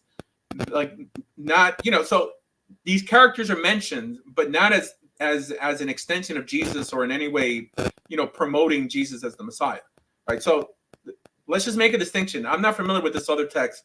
Like, if it's part of church history, it's by definition suspect. It's pre-Catholicism. Oh, well, then the New Testament is pre-Catholicism also, and I don't validate the stories within it, right? It's only because it exists in a text, we can't automatically assume it's fully historical, right? I mean, even Torah from that perspective is not fully historical. It's more theological than anything, right? And it's not even chronological according to my to Nachmanides. I mean, it's sort of, like events that appear later or appear earlier and vice versa. But you have to kind of wear different hats to really come off credible. You could say things from a secular perspective, and then you could say things from a religious perspective. But if you're quoting church history, then that automatically falls under the auspices of the religions. And you can't say it so matter-of-factly. Because I've heard many people, for example, you never gave me a response of what source do you have that, i.e. Jewish source, that members of the Sanhedrin converted to Christianity. Right? There's only one. I can find it if you give me a second. I'll find it. Find it. Yeah, I mean, Judaism doesn't mention Christianity, and I wish it did. By the way, I wish it appears in the Talmud at least once, so then I could have a better understanding on how we're supposed to relate to Christians. It's completely silent on it. The only individual in the New Testament that sat on the Sanhedrin that sympathized with Jesus was Nicodemus, and that's all we know. And it doesn't necessarily show that he became Christian, but it seemed that he liked Jesus. Anyways, there's a new guy coming up, but it's taking a little while. That being said, this is not an anti-Jesus show. This is not an anti-Christian show. This is a pro-Torah show. And I view Christianity as an extension of Judaism as long as it acknowledges Judaism. If Christians believe the Torah is done away with or not applicable, then it's automatically promoting a different religion. I guess this guy's having a hard time coming over me. It could be TikTok. Let's see. Ringo. Okay, hi. Hi, Sela. Salah, yep. Hi, Rabbi. How are you? I just had a quick question. I know I texted in there. I had a question. I've heard there's a couple of rabbis that I listen to periodically, and I don't know where I heard the contrary, so that's why I'm asking you. Is there some place within Talmud or the Tanakh, somewhere, that talks about hastening or not hastening the coming of the Mashiach, of the Messiah? I was under the impression that, yes, we want that, but that the idea is that we as a people are supposed to do the good things we do, and then it happens when it happens, but that we are not supposed to hasten that. Is that accurate or no? No, it's not accurate that in rabbinic literature it says that you shouldn't in some way. But by hasten means like speed up his coming, right? Yes. It's the opposite. I would say there's no monolithic idea like on this, but I remember here in South Florida 10 years ago, those like Chabad here who started a campaign for everybody to give tzedakah at one specific time. And by doing so, it would force Mashiach to come. there's another teaching that if the vast majority of Jews live in Israel, the Messiah will come. There's another idea that teaches that if Jews keep two Shabbats consecutively, that the Messiah will come. What else? It says that once we reach either the 49th level of Tuma, right, supposedly, or the 48th, I think the 48th is the highest. I'm not into Kabbalah, but this is a Kabbalistic idea, that God will be forced to send the Messiah, because once we reach like a further level of impurity, then we're in some way irredeemable. And they'll tie it to the Exodus of Egypt. That the Jews dropped to such a level that if God didn't redeem them at that moment, they would have been irredeemable. What else? Now, of course, by the simple fact that all these things contradict each other, right? I mean, it shows that nobody truly knows. I think it's a bit silly to assume it's antithetical to the Torah. It's true that we could hasten the redemption by repenting as a nation, but that's the only way it tells us to do it. Okay, I'm marinating and all that. Okay, so but that's just because we should be doing what we should be doing. I mean, at the end of the day, I guess if we're doing what we should be doing, like you said, nobody knows. You know when you know, and you do what you're supposed to do based on the Torah, correct? Yeah. The truth be told, if everyone was doing what they're supposed to be doing, it seems that the nations of the world would take Israel and drag them to the land and tell them to lead from there. And this is where those statements in the prophets that the Torah will come forth from Zion and the word of God of Jerusalem, whatever. That's the only logical thing. The problem is the reason it's almost guaranteed not to happen is because of Kabbalah. And I'll tell you why. Because under the auspices of Kabbalah, it's impossible to distinguish or to know when we've made it. And it's kind of hard to ever make it, because according to Kabbalah, everybody is Jewish who happens to have a Jewish mother. And meaning, back then, before the 13th century, we could almost assume that every Jewish person was religious. Every Jewish person. Why? Because if they weren't religious, then they weren't Jewish. They could have been, there could have been people who had Jewish mothers who were legally Jewish, but they weren't counted into the community. Nowadays, Kabbalah has blurred the lines. Now we can't really distinguish between a righteous Jew and a secular Jew, because according to Kabbalah, every Jew is special to God. Every Jew. And we're all in this together. This is why we have people in the religious world suffering for a secular movement called Zionism. Now, I support Israel, but we have to call it what it is. The idea that a Jewish person can't walk around with a kippah in France, it's not because they keep Shabbat, and it's not because they don't believe Muhammad is the final messenger that they're being persecuted. They're being persecuted for a secular movement that has nothing to do with Judaism. So now, if we claim them as part of our own, then we suffer with them, not just on earth, but under the eyes of heaven as well. It's all about separation. You could support the state of Israel, but don't say the state of Israel is a resurrection of biblical Israel, because then we suffer along with them. We suffer along with the secularists. Well, I would just like to offer a different view there. I mean, even though the state of Israel is secular, it is a step towards, say, doing something like rebuilding the temple. How? I mean, how is it a step? Well, I mean, there's people who want to do that. They just haven't done it yet. Yeah, so in 1967, we had the Temple Mount, and we just gave it back to the Arabs. Israel will never build a temple under the auspices of a secular government. They just won't do it because they don't want to give secular people or religious people that much power.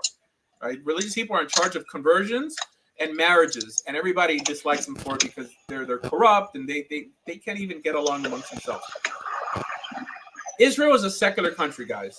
Okay, if you would leave Jerusalem, what you would realize is the vast majority of people are not religious. the idea that, I mean, as a matter of fact, most Israelis only really become religious when they come to America. In Israel, they're perfectly fine, being culturally Jewish, but not religiously Jewish. It's in America, whether you see the Israelis in Chabad, Israelis trying to be more religious, they typically come to America, do tshuva, and then return to Israel.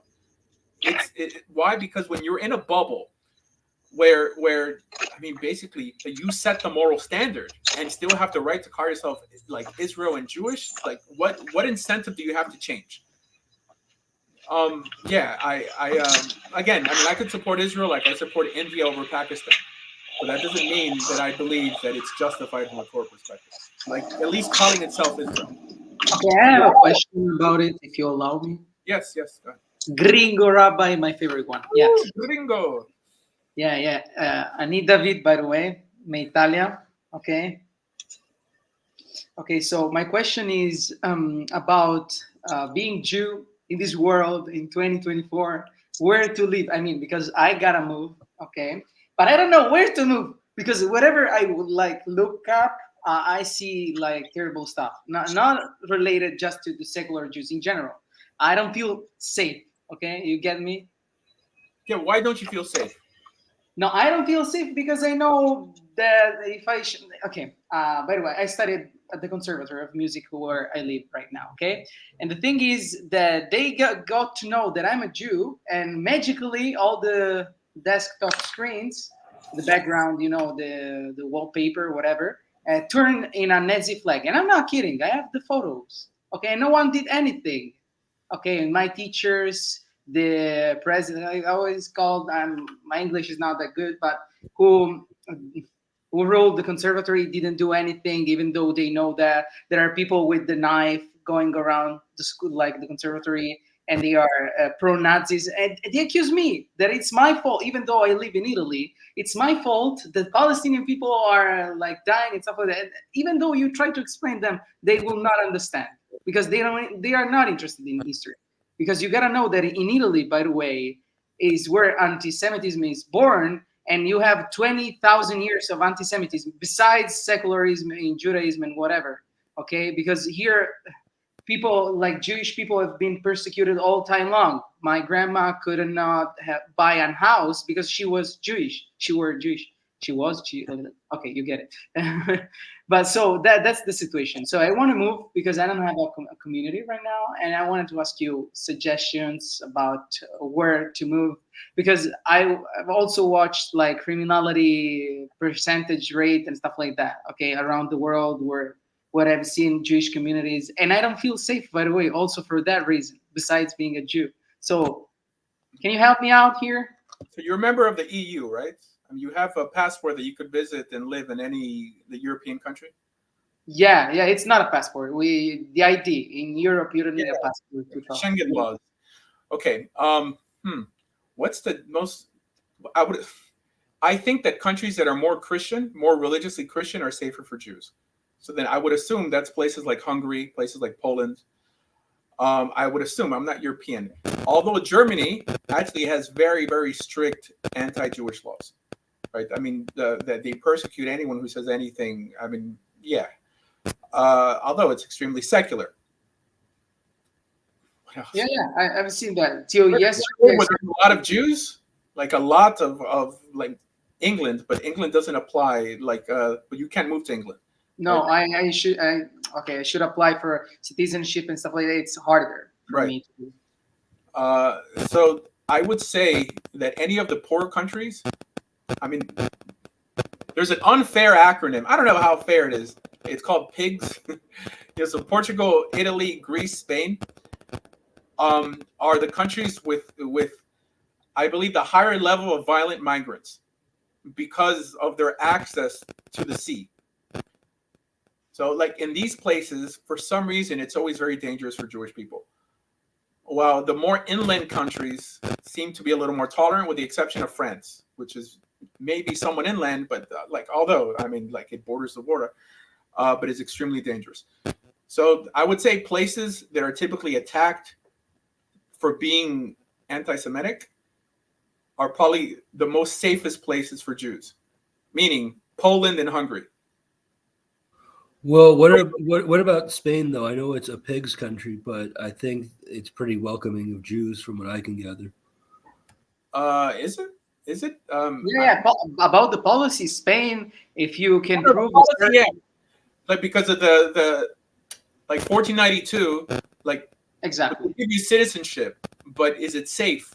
For Jews. I mean, I've been there. I've seen Jews walking around. I'm not sure how good of an indicator. Israelis go there a lot, right? I mean, Barcelona for sure, but I don't know, like religiously. I mean, I don't know. I mean, in terms of overall crime, I think it would be safer than most American large cities are. I did the same exact consideration, bro. Yeah, but the thing is also politically, Spain in the last period behaved quite well because as a response to all Muslims that wanna make Europe a Muslim country, basically. Okay, Spain, when they were quoted in TV stuff, okay, in newspapers by Muslim people, they like went down in the square and they said you can go and dots. So we are not gonna allow you to come here and rule here in Spain again because historically it has happened. So from that point of view, politically I have some insight, but still I don't feel it's like 100%. For me, it would be easier, by the way, because in Spain you speak Spanish. I speak both Italian and another language here, regional language, and I understand Spanish without having been studying never Spanish. So would have been easier, but Poland. I thought about that. I like the idea because they are really strict about anti-Semitism. They wouldn't allow illegal immigrants. They kick them off immediately at the moment. They are quite strict. Yeah, from that point of view. Yeah, but this is after allowing hundreds of thousands in, while Poland. Also consider. I mean, it might be a big change if you really feel unsafe. If you can prove, your Jewish ancestry, you could go to Israel. I know that would be a big thing to do, but that's also. I thought about that, even because you have a big point. Because if you look at the crime rate in Israel, besides it's a secular state and whatever, but in Tel Aviv, that is one of the biggest cities in the world, okay, you have a crime rate that is like near zero. Is like outstanding. There are crimes, of course, but is outstanding for a city, one of the biggest cities in the world. Like it's crazy. But at the same time, I don't feel Israel is so really safe. It's beautiful because it's our place. I mean, we belong there. It's beautiful because you can study Hebrew. There are a lot of Jewish people, even Orthodox Jewish people. But at the same time, in a situation like this, I've been rethinking about that. Yeah. I could make Aliyah, by the way. Yeah, I would have been eligible. Yeah, but then you'd have to live with a bunch of Israelis. No, that's not my problem. That's not my problem. Israelis. Yeah. Anyways, fine. Yeah. So Poland, I don't think accepted refugees, which is a big factor in this. What's his name? Viktor Orban, and in Hungary is also very conservative. So any country that they call racist, it's probably safe for Jews. Right? Because the ones that are truly racist and intolerant, they get a pass and they hide all the crimes that the migrants do. So I would say Poland, Hungary. Maybe Croatia. I don't know. Croatia. There's probably too many Muslims there, but yeah, it's quite pretty. Poland is very pretty. Hungary as well. Now, Poland is beautiful for me. Has always been beautiful for many. I associate Poland with Jewish people a lot because I grew up watching a lot of movies and a lot of stuff related to Ashkenazi Jews, and they were predominantly there during that period. Okay, like the Jewish community in Europe was predominantly in Poland. So I love the idea of being there. Then one of my favorite pianists is from Poland, Chopin. So This culture. I've been to Rome before. Where do you live? Rome is one of that places that it's not safe for Jews, even though there are a lot of Jews. I'm not sure you have seen, but there were fascists. How can I say protests? There was a video that even got to be in Israeli television. There were 200 people at least, doing the Heil in center of Rome, and the police didn't do anything. It's called the Roman salute. No, it's not the Roman salute. It's called that the people here are anti-Semitic. Like there is a lot of anti-Semitism here, a lot. Mussolini used to do it. Huh? Mussolini used to do it. Yeah, because it was one thing with Hitler. People don't understand here. When they talk about Second World War and Shoah. People thinks that all the fault is of Germany. Okay, when you explain, even though they study history at school, okay, they try to cover this thing that Italy was partaken of all the Shoah time. Okay, a lot of our best lecturers. Okay, Primo Levi. I'm not sure you know Primo Levi, probably. Okay, he was an Italian writer. Okay, poetry man, and we study him in Italian literature, and I can tell you that people still think we protected him. It's not true. A lot of Italian people send a lot of Jews to be killed in Auschwitz, and Primo Levi came back, but it then was killed by Italian people. You know. All right. So we're on TikTok as well. So just try to use different words. I'm sorry, I apologize. I didn't know that. I get blocked all the time. Okay, I'm sorry. I mean, you could try to come to America. America is probably the safest place for Jews in the world, including Israel, by the way. It's a lot safer. Israel's not a safe place for Jews.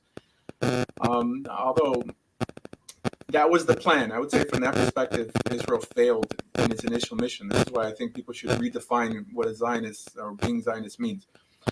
Yeah, I think you are right, but I don't have a conclusive idea about it, a conclusive thought about it. But the thing is, in my opinion, even though Israel right now is a secular country, it should have been, as a Jewish people, a Jewish nation, even though it's not a religious nation. Okay, we should have applied the same principle with that God taught us with Amalek and the failed to do with Melech Shaul failed to do because Melech Shaul King Shaul was how can I say I don't have a word in English to say that. Was a thug with him.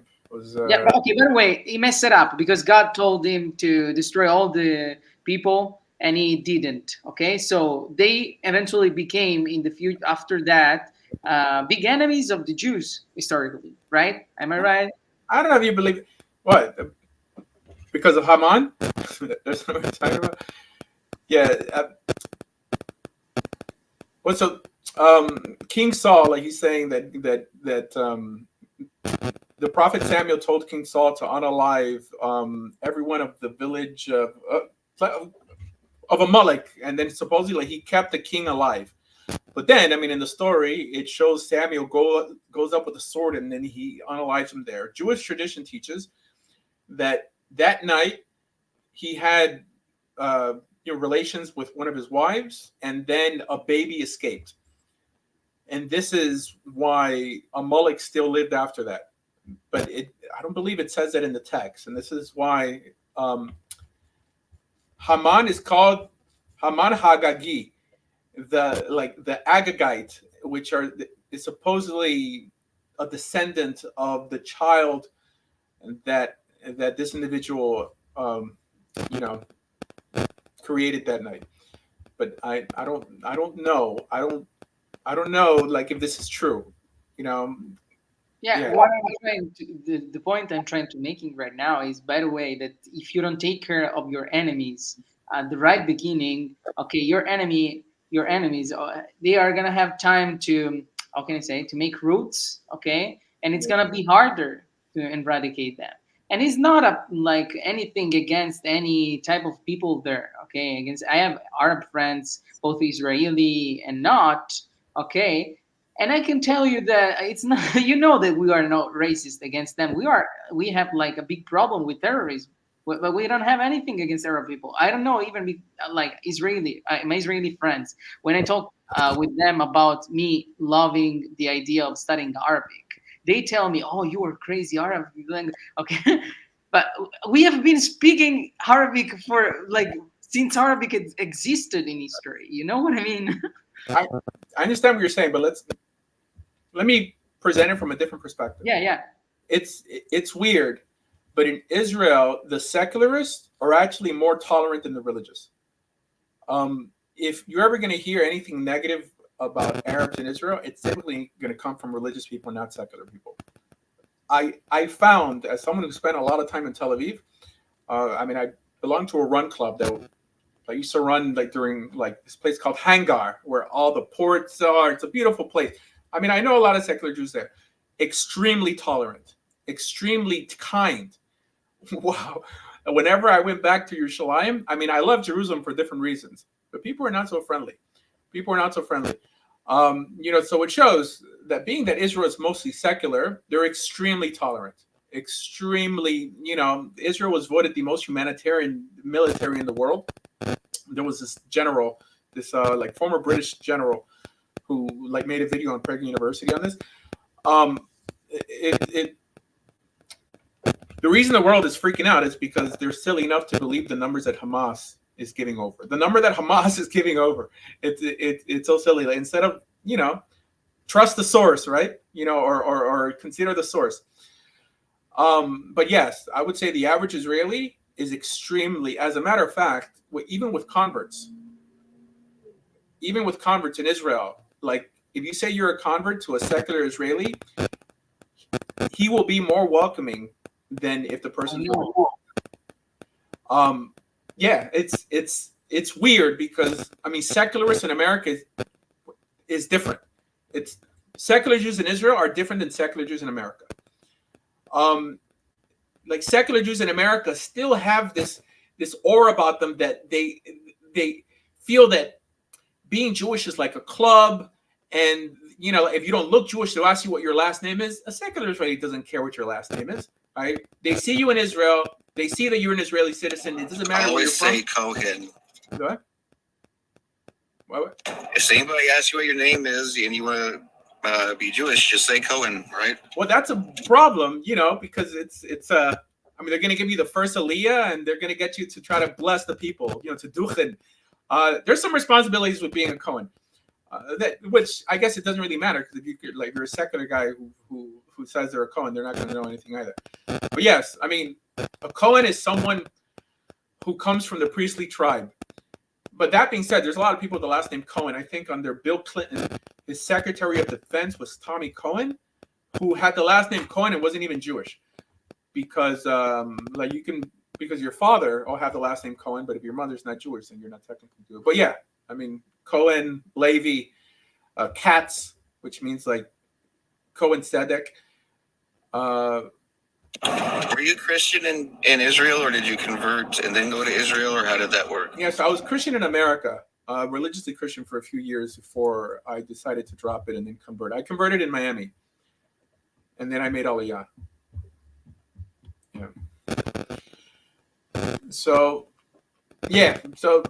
I guess that's something that I probably never said on this show, on how Israelis are the more secular you are, the more tolerant they typically are, unless you're on TikTok for some reason, because they start getting together and intermingling with the American Jews, and they see the Christians given the special treatment, and then they want to be more like cult or like clannish. But in Israel, they don't care. They don't care if you're black. They don't care. The ones who typically do are the religious. But the Israelis, I'm not saying that they're going to marry their daughter with you.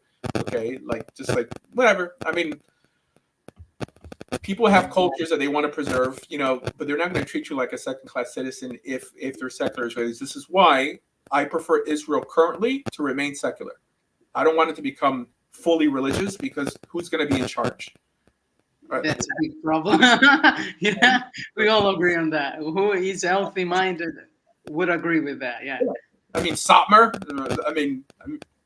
Chabad. Honestly, who would be in charge?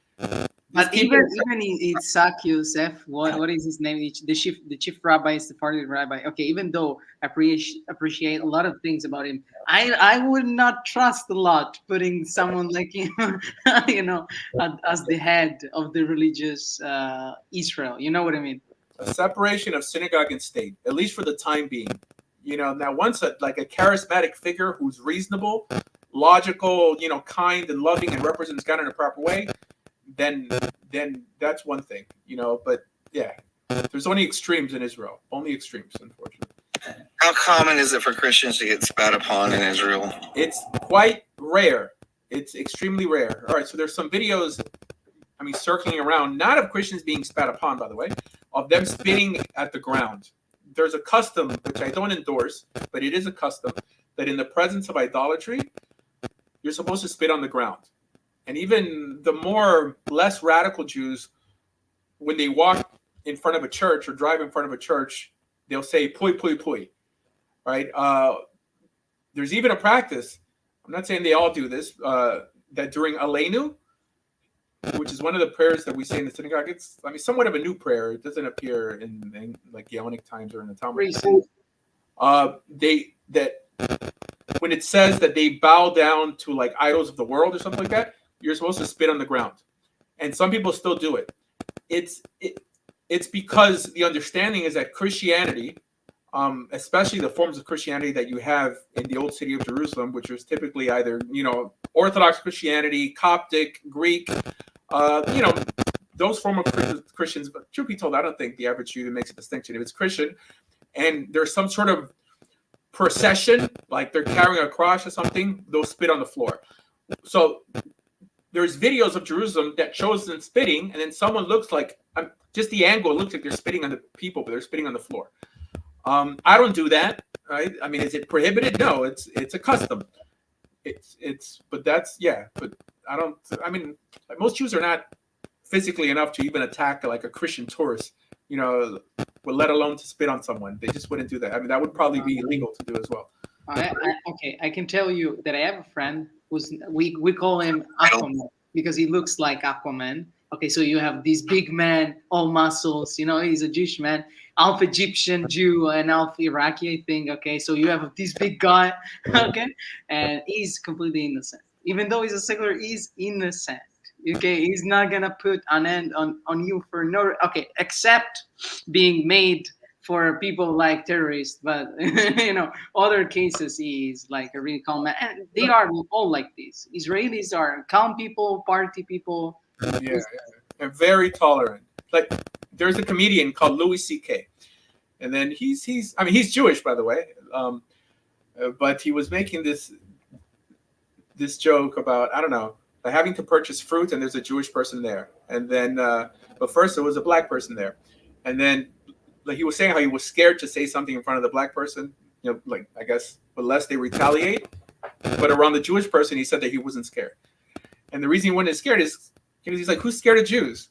Unless you live in Israel, because the media like makes it seem like Jews in Israel are like these violent, uncompromising people, but Jews everywhere else are docile and typically like always try to get along.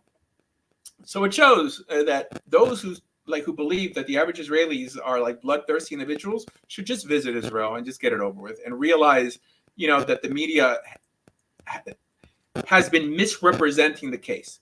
That's it. And I'm not a fan of Israelis, for many different reasons. I don't like getting ripped off, all of the above. But are they a tolerant people? Absolutely. The state of Israel actually gives asylum to people of the rainbow community in the Arab region to save their lives. The idea that someone who's tolerant from this perspective, right, is at the same time going to target, right? I'm not talking about collateral damage. Target children and innocent people is a bit absurd, right? This is why what the world lacks nowadays is common sense. They just lack common sense. Things in life, reports, statistics, either confirm the obvious or are typically wrong. That's it. They're just typically wrong. And then when I see smart people, like let's say this guy Hasmoneus, very smart guy, smart young man, in some way saying that he has more in common with someone who lives in Gaza than your average Israeli, makes you feel like this guy is not well traveled. And he's just, believing what the media says. And the media is very powerful. This is Goebbels says that if you repeat a lie enough times, it suddenly gets mistaken for the truth, right? They just repeat it over and over and over again. Guys, people are going to be unalived in wars. That's undeniable. If that wasn't the case, then no one could ultimately win a war properly. Right, like if just because people get unalived, But also, people have to consider the source when they're seeing these numbers of people being unalived. I mean, it's coming from the Ministry of Health, the Gazan Ministry of Health, the Hamas. They're the ones giving you the numbers. Please trust the source. But yes, I would encourage people to visit Israel. And I mean, right now you can't visit Gaza, but when you can, travel amongst the Palestinians and just ask yourself, right? Because this is the most we can ask at a time like this. Who's more tolerant, like, of each other? Who's more tolerant? That's it. If a third temple were to be built, would Jews have to return to animal sacrifice? According to the Torah, yes. Just because God doesn't change. If God told you to offer sacrifices in the Torah, then that's what you have to continue doing. I've heard some rabbis say the opposite. I don't know how they come to that conclusion. I mean, there's some rabbis who teach that prophecy ended. But if prophecy is mentioned in the Torah as something that never ends, we suddenly worship a God who just changes his mind, like, at least from a doctrinal perspective. So, yeah. But, I mean, I would just... Hello? Yeah, go ahead. I would just say I don't see anything wrong with a God who changes his mind. I think the better response would be that we have no reason to believe that he has changed his mind. Right. Okay. That's fine. I mean, God can just do whatever he wants. If he wanted to change something tomorrow, I don't see why he couldn't. So. Yeah, right. So that makes sense. However, there is no way for us to properly receive that memo. That's the thing. Unless we're going to start validating other texts as sanctified and set apart, right? Which is it's dangerous for the belief system in itself. Right? This is why these other religions are dangerous. Is because if your religion keeps on changing and changing, what you end up with is not going to resemble what you started off with. So it's safer to say, I'm going to stick with the Torah and what it requires. And not to mention the Torah says, don't add or take away from it. That means clearly if someone tries to add or take away from it, what are they going to say? Well, God told me, right? It means no matter what, you can't add or take away from this. The New Testament reiterates this in the book of Revelation. The Quran reiterates this because they understand this is the only way to safeguard a religion, right? So much safer. That being said, the bulk of what we do today is not Torah-based. The bulk of it, I would say probably... How well is that going to go over with PETA? Well, PETA, I guess, wouldn't be welcomed at the temple.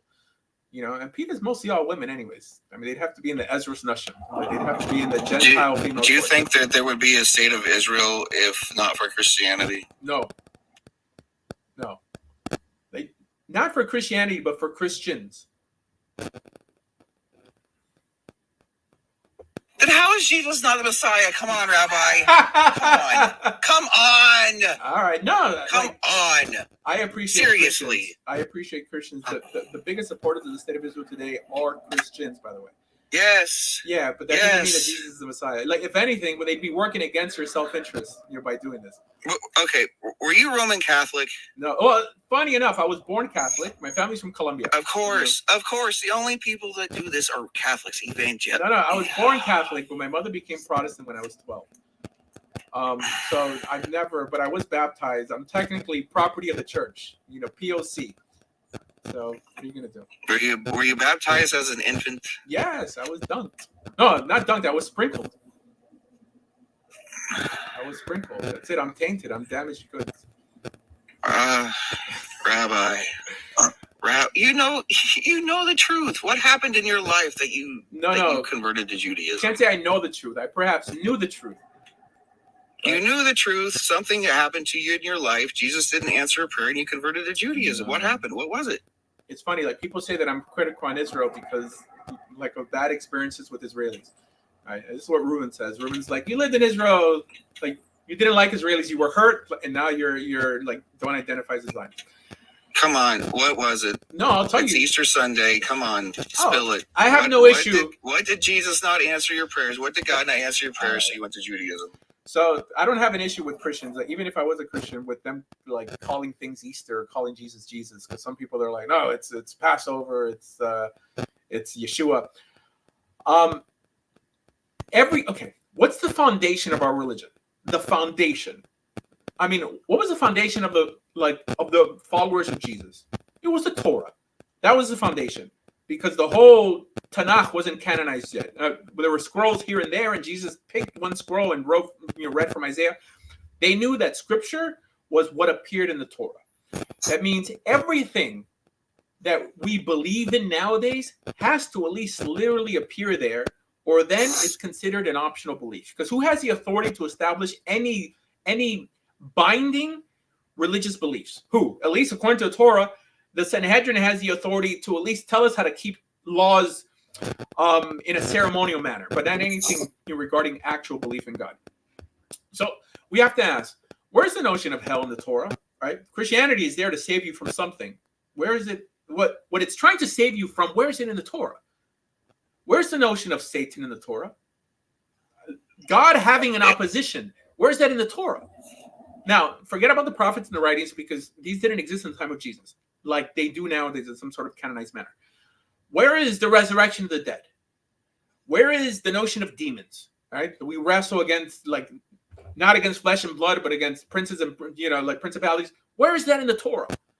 Where's the notion of an everlasting age of peace? Where's the notion of the kingdom of God? Where's the notion of the lake of fire? Now, Jews believe in almost all these ideas, minus the lake of fire, by the way. But they even believe in the notion of the Antichrist. In the Talmud, like, he's called Armilus. Right? Most people don't know this. Where is it in the Torah? It's nowhere. It seems that now there's foreshadowings to anything. Like Kabbalists do it all the time, like just like Christians, like under the guise of sod and remez. Sod is like secrets and remez is like hints. They'll say, well, this verse points to some metaphysical concept that we as Kabbalists believe nowadays, but it's not literally there. So it seems that God tells us how to please him, how he validates us, and it's just by keeping commandments. There isn't even a religious test of belief. Are you sure you believe in me? Are you sure you don't believe in a Trinity? This is why, I give Trinitarians a pass.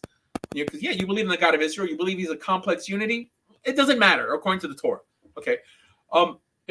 Just keep his commandments. But suddenly, we have to believe all these other things created by man in order to please God. I have no issue with men creating things, by the way. I do have an issue with them creating it and getting it stamped as God approved. They become theological gatekeepers. We don't need any more theological gatekeepers. People who say that you can't understand the Bible unless you read my commentary, right? I.e. Paul and Rashi. You can't. If you need a commentary to understand the Bible, take the Bible and throw it away. Okay? At least the ethical, moral, meaningful parts of the Bible. In terms of how to keep Shabbat, clearly, like, we need a consensus on that. But in terms of how to relate to God, how to understand God, if you can't understand it from the level of a 3-year-old, right? You just pick it up, it just makes sense. Then why would God play these games with people? Oh, I'm going to let you into heaven and I'm not going to let you. Yeah, you made an attempt to keep Torah and keep the written parts of the law, but you failed to acknowledge his son. But it's not in the Torah. Doesn't matter. Rabbi. Yes. Rabbi, I agree with 99% of what you just said. I know that, but I do, because if you look at the original Christians, that's what they thought. So what you're saying is, because the people, especially the Catholics, added all this extra stuff, you are saying what Jesus did and what Jesus said is null and void because of what people did with his.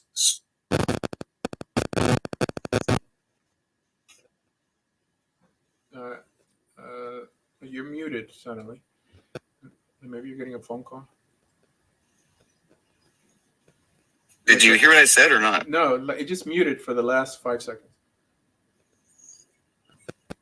No, I said so what you're saying is you're taking away what Jesus said, especially in Matthew, Mark, and Luke, and saying what the Catholics said and what Paul said and what all these other people said. This is what it means to be Christian. That's not what Jesus said to be Christian, or that's not what Jesus said. No, so fine. I believe in 99% of everything you just said, as the first Christians did. So I agree. What the Christian religion has become now is not correct. Yeah, but that doesn't mean I don't believe that Jesus was the Messiah and the Son of God. Every example I gave appears in the New Testament. Every example on what I consider to be an addition from an authoritative perspective, I have no issue with you believing in Jesus. No In issue. the synoptics or somewhere else? No. I know that you only believe in the Gospels, but most Christians incorporate the teachings of Paul and other apostles as doctrine. Then they're not Christians. They're Paulus or they're Paulines. Okay, so the only thing that I mentioned that wasn't in the Gospels was the lake of fire. So even if you took Jesus alone, right, you would have to still justify his statements against the Torah as for it to be required beliefs. Now, if you're looking at the Torah with Christian lenses, then it's two different things. If you're validating the Torah through the auspices of Jesus, it's two different things. Where did Jesus have an authority? That's what I'm doing. Yeah. So, see, you fell in love with Jesus, and then he interpreted the Torah for you. Interpreted the Torah. I mean, he didn't just explain the Torah like what was already there. You believe Genesis 49 is talking about Jesus. You believe Deuteronomy chapter 18 is talking about Jesus. It may be talking about Jesus, but it's not explicit. And the idea that God would punish anyone for anything that's not explicit goes against the statement that the secret things are for God, and only what he has revealed, i.e. the laws, are for us and our children to keep. Why would God play these games? Logically, for him to be a good God. I agree. I believe you as a Jew are going to heaven. The Muslims that follow the commandments go to heaven. The people on everywhere else on earth that follow the commandments, do what's right. I believe we're all going to see each other in paradise in eternity. Yeah, so then why can't Jesus just be a good rabbi, a righteous rabbi? Why does he have to be God, and why does he have to be the Messiah? I think that has been, especially by the Catholics, I think that has been overblown. Jesus sits at the right hand of God, that means he is not the God. He is not the same as God the Father. Whenever we talk, like I said, before TikTok 6 months ago, I didn't even know there was this controversy with Unitarian and Trinitarian. Jesus was on earth. Jesus crucified. God raised him from the dead. Jesus teaches us how to live. And I think if the teaching, this is where the Christian religion really fails. If people go by, this is what we're going to tell people about Christians. This is what we're going to tell people about Jesus. Live this way. Do right. All the things he said. Smack you on the cheek, offer the other cheek. Somebody steals your cloak, offer them your coat. That is what Christians need to be doing. Not, if you don't listen to us, you're going to hell. That's where we lose people. That's where we may have lost you. Wait, hold on. So if you believe that Jews who try to keep the law like Jesus kept the law please God, and you acknowledge that under the guise of Christianity, the whole experiment, right, which you're not a part of because you don't endorse mainstream Christianity, for the most part has failed. If you believe that the job was to bring them closer to the Torah, then why do you keep promoting Christianity? Because I'm promoting Christianity the way it's supposed to be, not the way it is. Yeah, but regardless, you're strengthening the opposition. It's safer for you. Do you know how many times I get awful messages and everything telling me I'm going to hell, telling me, and it bothers me and it worries me, and maybe I am wrong, but we are on earth to make others happy. We are on earth to make the earth a better place for everyone. That is what Christians need to be focusing on, not condemning people to hell. That turns people off. Mm-hmm. I don't know if I answered your question. Did I answer your question? Sort of. I think that your time is better spent by joining me, right? Becoming Jewish, and in some way fighting against the stupidity of current day rabbis. Okay. Why? Because there's nowhere else for us. There's nowhere else for me to go. There's Judaism, i.e. the earthly representation of the will of God as it appears in the Torah, right? Being mislabeled, misappropriated by other people calling themselves Jewish. Now, you have to deal with that even as a Christian. But on top of that, you have to deal with the stupidity of the church, the Catholic Church, and people misrepresenting Christianity. Splice out that stupidity and focus on the main stupidity, right? Because you have two barriers to the truth. You have modern day Christianity and modern day Judaism. And then there's Torah that we're all trying to understand purely. But you refuse to take off the Christian lenses or Move out of the Christian neighborhood. Forget about Christianity. You don't have to hate Jesus. You can love Jesus and be Jewish and acknowledge that he's just a Jewish rabbi. He's not God. He's not the Messiah. Let's focus on what Jesus was trying to promote, which was coming closer to God via submission to his will, to his commandments. That's it. So it just seems like, you're choosing to run with no shoes. You understand? Meaning that you'll run slower when you could just put shoes on, i.e. enter Judaism, leave this infatuation you have with the New Testament and like the Gospels, and become more effective. I've considered becoming like Messianic Jew, something like that. But you're still stuck with Jesus. I can't. I 100% believe Jesus was the Messiah. I believe he was resurrected. That's irrational. Huh? But that's Why? an irrational belief. We have many irrational beliefs, by the way. But how many irrational beliefs do you have versus I have? Right? Because we both believe in the Jewish Bible, but on top of that, you believe in the Gospels as also. From this perspective, less is more. The problem with having too much faith is that they could get you to justify things that you wouldn't have justified otherwise. We have to tolerate and stand up for the Jewish Bible. But on top of that, you also have to stand up. You as a Christian, try to stand up for the Gospels also. And at the end of the day, I think you confuse people more than you help them. I hope not. I'm trying to help people. I'm trying to have people come and see, not focus on the end of time, not focus on Revelation, because you can't do anything about it anyway. So what's the use of even talking about it? Yeah, what we need to be talking about is helping your neighbor, loving your neighbor, helping, not just your neighbor, but other countries. That's what it was meant. Hey, listen, in certain different places. I understand people's love affair with Jesus. I understand it.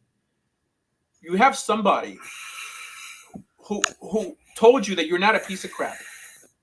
You have someone who in some way was there for you when there was no one there for you. You understand? The relationship that Christians have with Jesus sounds like the same relationship King David had with God. He was able to articulate a loving God that, unlike everyone else, didn't turn his back on you. From that perspective, I think Jesus is a great representation of God from that perspective, right? And this is why people love Jesus. However, this ultimately tells me that they study the Christian Bible more than the Jewish Bible. Because if you compare loving statements between God and humanity, between what we see in Christianity that Jesus has with the rest of the world, and God has with the rest of the world in the book of Psalms, the book of Psalms has 10 times more loving statements and embellishments between the relationship between man and God. 10 times as more. The problem is Christians only study the New Testament and don't go into the book of with the book of Psalms. Right? That's essentially it. I mean, it's praises towards God. And God being someone who stands closer to you than a brother, right? God, keeps every tear in a jar. Like all these notions, they come from the book of Psalms. The New Testament took them, recycled them, and had Jesus reiterating them. And then people fell in love with Jesus and forgot about the God of the Torah. That's a distinction. When people think Jew nowadays, they think dry, disconnected, jerky, kicking people out of synagogues. Right? That's not the Torah, and that's not a proper representation of what God could do in people's lives. But if you look at King David, this is why, I think the book of Psalms are poems towards God, right? Similar to the statements that Jesus makes to lost Israel in the book of, like in the Gospels. Right? The difference is we don't make King David into God or the Messiah. While the non-Jewish world, not knowing anything about Judaism, just ran with whatever Paul told them God is. But it seems like you've already graduated into Judaism, and you basically just have to do away with this part of Christian theology in your life. What part? The part that in any way Jesus is any different than King David. I don't have to believe in King David in order to be validated by God. I don't have to believe that I mean, he tore like a lion, you know, from piece to piece. Was that King David or was it like Samson, whatever? Like, I don't have to believe that. Okay. But when he's reminding me how good God was for the world, right? Basically pointing back to Mount Sinai, that I could connect with. So it seems like you connect with the God of Israel through the image of Jesus. But just place Jesus alongside all the other Jewish teachers and acknowledge that the source is the Torah, and you no longer have to endorse other teachings that don't literally appear in the Torah. You know? But you're asking me to abandon Jesus, though. And I'm asking you to do it on Easter. Amazingly enough. Good luck with that. Good luck with that. Good luck with that. Yeah, no. I mean, it sounds like, I'm telling you, I mean, it's like me trying to talk a girl, like, from leaving, like, a boyfriend that's essentially wasting her time. Right? I mean, not that I do that often, right? But it just seems like it's like there's an irrational connection. I think if you look at Jesus and what he says, New Testament versus Old Testament, I think there's a big difference. Yeah, go ahead. I think there's a huge difference. I think that you see, we have the tolerance of Islam in the room. I think if you look at Jesus and how he describes God, it's not the same as the Old Testament, especially.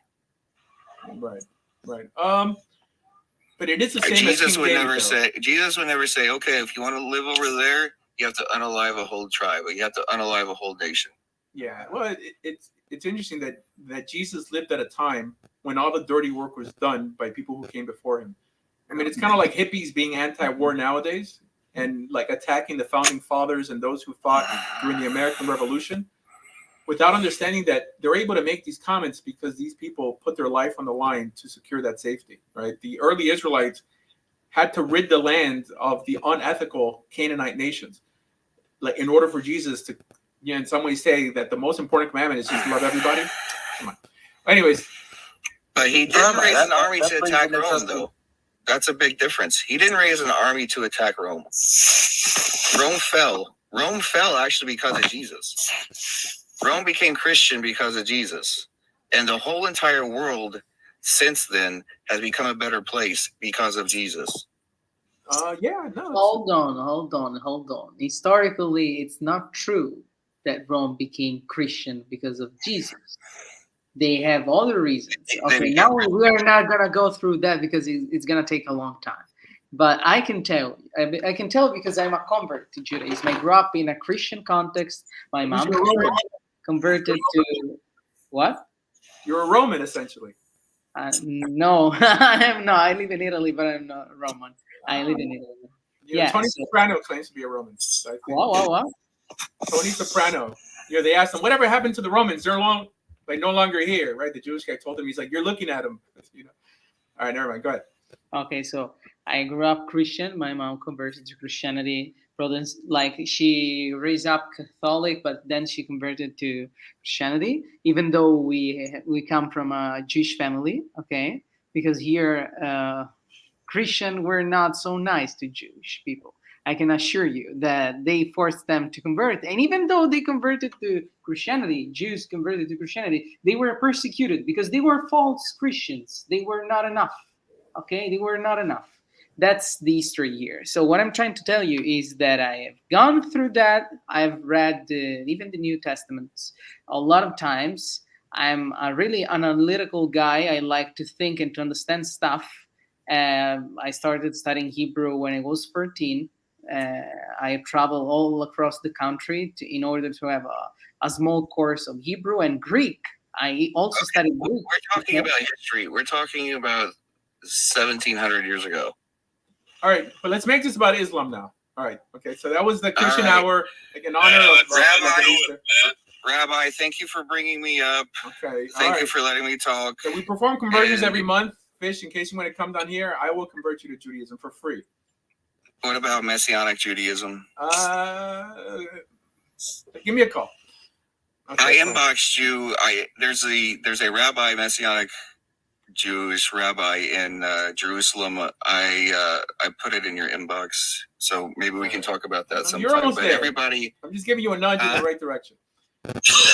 Everybody is listening. God bless you all. No matter what your religion is, God bless you all and have a great day. Even I'm Muslim, even me. You have no idea what I've said about you Muslims. He likes you guys. Oh, okay. Sultan, I know Sultan, I usually see you on the pro-Israeli Palestinian lives. You know what I actually say about you Muslims? What's that? Christians have much more in common with you than Jews. So, well, yes, I differ with you on that debate. I don't want to have that debate today. I will say God bless you, Sultan. Today we're brothers. Tomorrow we can fight. Yes, sir. We don't have to fight ever. You know. He's a peaceful. We can all live in peace, brother. Well, that's impossible. All. The Jews, the Christians, the Muslims. Everybody can live in peace. And the only intolerant one of those three currently are the Muslims. But let's talk about Islam, because this is not Israel-Palestine. Yes. Let's Islam. talk about the holy religion Wait. of the earth. All right, so then I stated that these things that you said that Jews believe in, I don't believe in, by the way. God having reproductive organs, what else did you say? Something about magic, or like Jesus being boiling. I don't believe in that. Okay, now you don't, but this is what your books teach you, brother. That's the fact. No, you know? So the Torah doesn't teach us that. The Torah, but you have in Tanakh, you have also in what do you call Talmud. Yeah, you have a lot of things that are all over the place. So you don't have too much of a Torah left. There's some chapters, like 5 chapters of the Torah. No, I know you're saying that from a Muslim perspective, but let's have a dialogue. You're making accusations. Like I know Muslims believe that our whole Torah has been corrupted, or parts of it's been corrupted by Jews. There's no proof of that. Let's talk reason and logic. Okay, there is no actual proof, or then the Jews would be upset about it, and then we'd try to change it back. As a matter of fact, when you have a book that is not so consistently accurate, that's actually a sign of less corruption, not more. Because obviously, if someone was in there changing something, you would assume they would try to fix all the errors, right? So you don't believe that rabbis don't have the right to change anything? Wait. You do acknowledge that if someone is going to change anything, they would try to fix things. They wouldn't try to leave things corrupted, right? So then would that be the word of God? Or word of the rabbis? I don't believe that we changed anything. Your argument is that the Torah was changed or was corrupted. Okay. And I'm not even talking about just the Torah. No, I know, but I'm trying to have a dialogue here. I'm trying to have a dialogue. Look, same here. Like if I broke into someone's house, right? I would make it seem like I didn't break into the house, not leave a trail of I don't know, matzah. But you can't be. You try to do that, but you can't be perfect because only God is perfect. I'm not saying. You're saying I tried to do this. Let's have a dialogue. I mean, it's not that type of Israeli show. I'll let you talk. Yeah. Okay. Okay. So basically, it's in your books. It's in your books. You admit that some rabbi congregations, they have the right to change how you pray, for example. Okay. Yeah. The Torah never mentioned how to pray. They allowed to take out and to put in. No, incorrect. And for example, like even polygamy.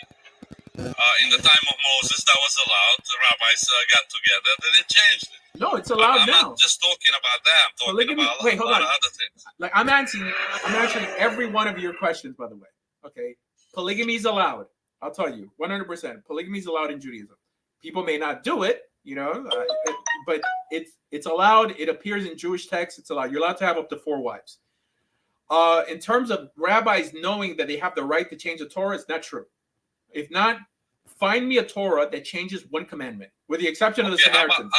How about the prayer? For example, prayer, the way you pray. Yeah. is that original the way Moses prayed or not? We don't know how Moses prayed.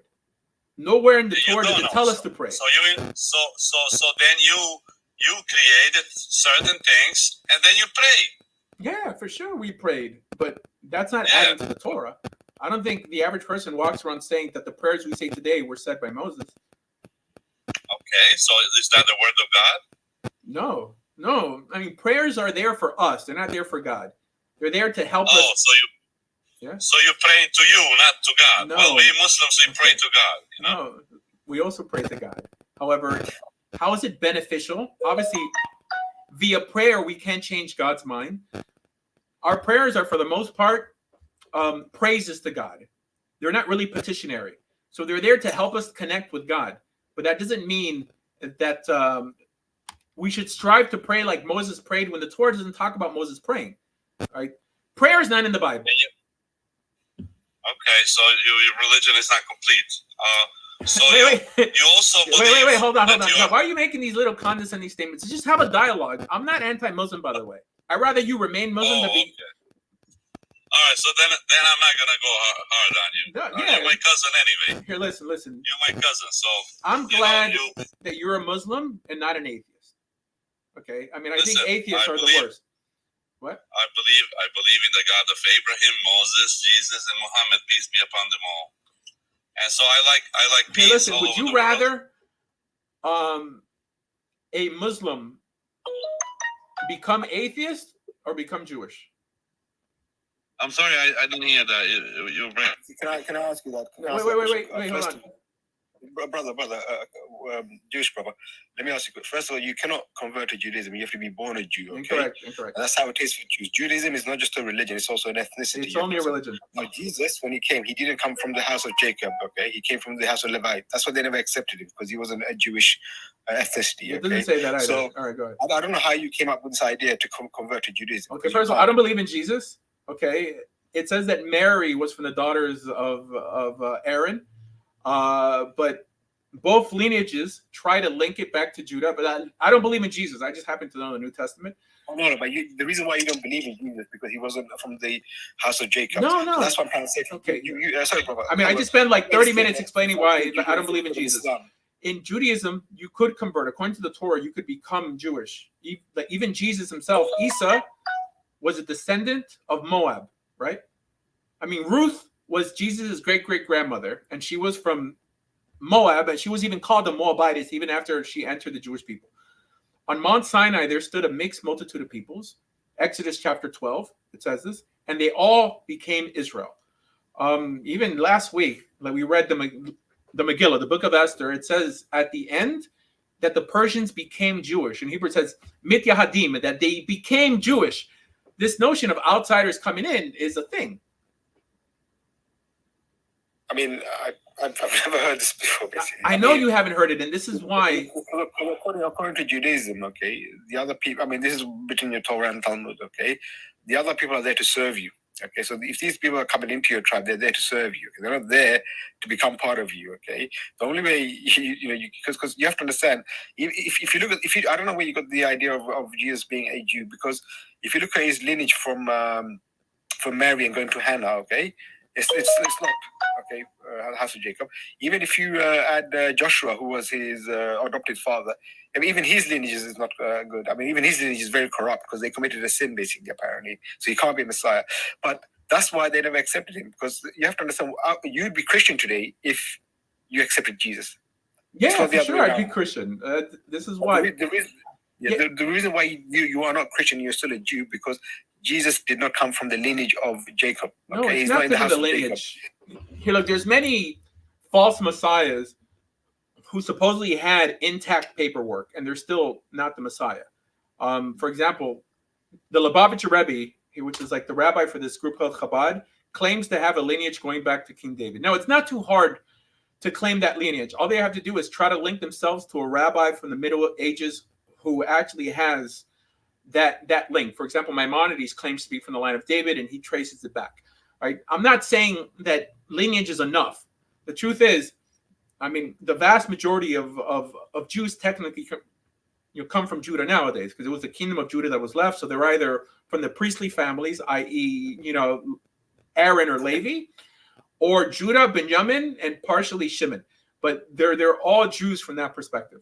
But that's not why Jews don't believe in Jesus, right? Only because you have the paperwork. There's other things that supposedly a Messiah had to do back then in order to be validated as a Messiah. And it seems that in the time of Jesus, it would have been overcoming the Romans, because that's how Bar Kokhba, who was a Messiah, a supposed false Messiah, obviously after the fact, in around 130 of the Common Era, the reason all of the Jewish people declared him as a Messiah is because he was going to war against Rome. And then after he died, they assumed that he failed in his mission. But but you could convert. The reason I have this sign up here is because so many Muslims are of the assumption that if you're not born of Jewish pedigree, then you can't be Israel. It's not true. I know there's many Israelis on this app who will just stay quiet and call it an ethno-religion. Judaism is not an ethno-religion. This is what the Zionists say. Okay? The Zionists have corrupted Judaism. And I support the state of Israel, but I don't support that form of Zionism. But that they, like, under the auspices of just surviving, they're going to hijack my religion and redefine all the terms. Judaism is just a religion. There's an ethnic component to the Jewish people, just like nowadays in that region, if you live in Israel, they created an ethnicity for themselves. Now you're Israeli. There's many times an Israeli will say, I'm Israeli, I'm not Jewish. Many times, right? Perhaps not on TikTok because they're trying to justify some sort of indigenous argument. But no, like Judaism is not an ethno-religion. I mean, when you say that, when you go back, I mean, going against the Romans, Jesus never supported the Romans. I mean, the Jews that who tried to persecute him, they used the Roman law to have Jesus hung on the cross, basically. Okay, so I mean, it just doesn't make any sense. Because Jews did support and pay tax to the Romans. Okay, so that's how it was back then. I mean, there's a lot of holes in what you say. Then you come to you're saying you're a Jew, because Jews normally do not believe in Israel. But you know what? Because they will not have a state, they will not have a land until the Messiah comes. So you're literally breaking your rule here, being a Jew. So I mean, there's a lot of holes in what you're saying. Yeah. Well, you live in South Africa? Pardon? You live in South Africa? I don't live in South Africa. Where's your accent from? It's British. Oh, British. Okay, my bad. Okay, fine. Yeah, okay. So when I say that I support the state of Israel, I say I support it from a secular perspective, not a religious one. It's true. From a Torah perspective, God is not going to tolerate an irreligious entity living in the land of Israel, like whether they're Palestinian or Jewish. And from a religious perspective, Jewish religious perspective, Palestinians might as well be atheists, right? Because it's a different religion, essentially. In order to live properly in the land of Israel, you have to commit yourself to keeping God's Torah as we understand it. So from that perspective, the reason I support Israel over Palestine is because I share more values with Israelis than I do with Palestinians. And the most important value of them all, especially when you're dealing with an irreligious entity, is tolerance. That's it. I know that modern day Israel fails the test, the religious test, in order to live there under the auspices of the Torah. Like, just like I'm a Republican. I'm a Republican in America, and I acknowledge that there's things that the Republican Party endorses that I don't endorse. However, from that perspective, it's the best being the enemy of the better. I'm choosing the least, of the evils in almost every aspect in secular life. And this is why you don't have to be a Zionist to support Israel in this day and age. You just have to have a moral compass that's intact. This is why I actually don't want Israel to become religious today, because I don't think that religious people today have their act together to speak in behalf of God from an authoritative or national perspective. But I do want it to be tolerant. Okay, and it's tolerant for Muslims, Christians, Druze, people like of the rainbow flag community. It's extremely tolerant. Okay, while most Palestinians are not. That's it.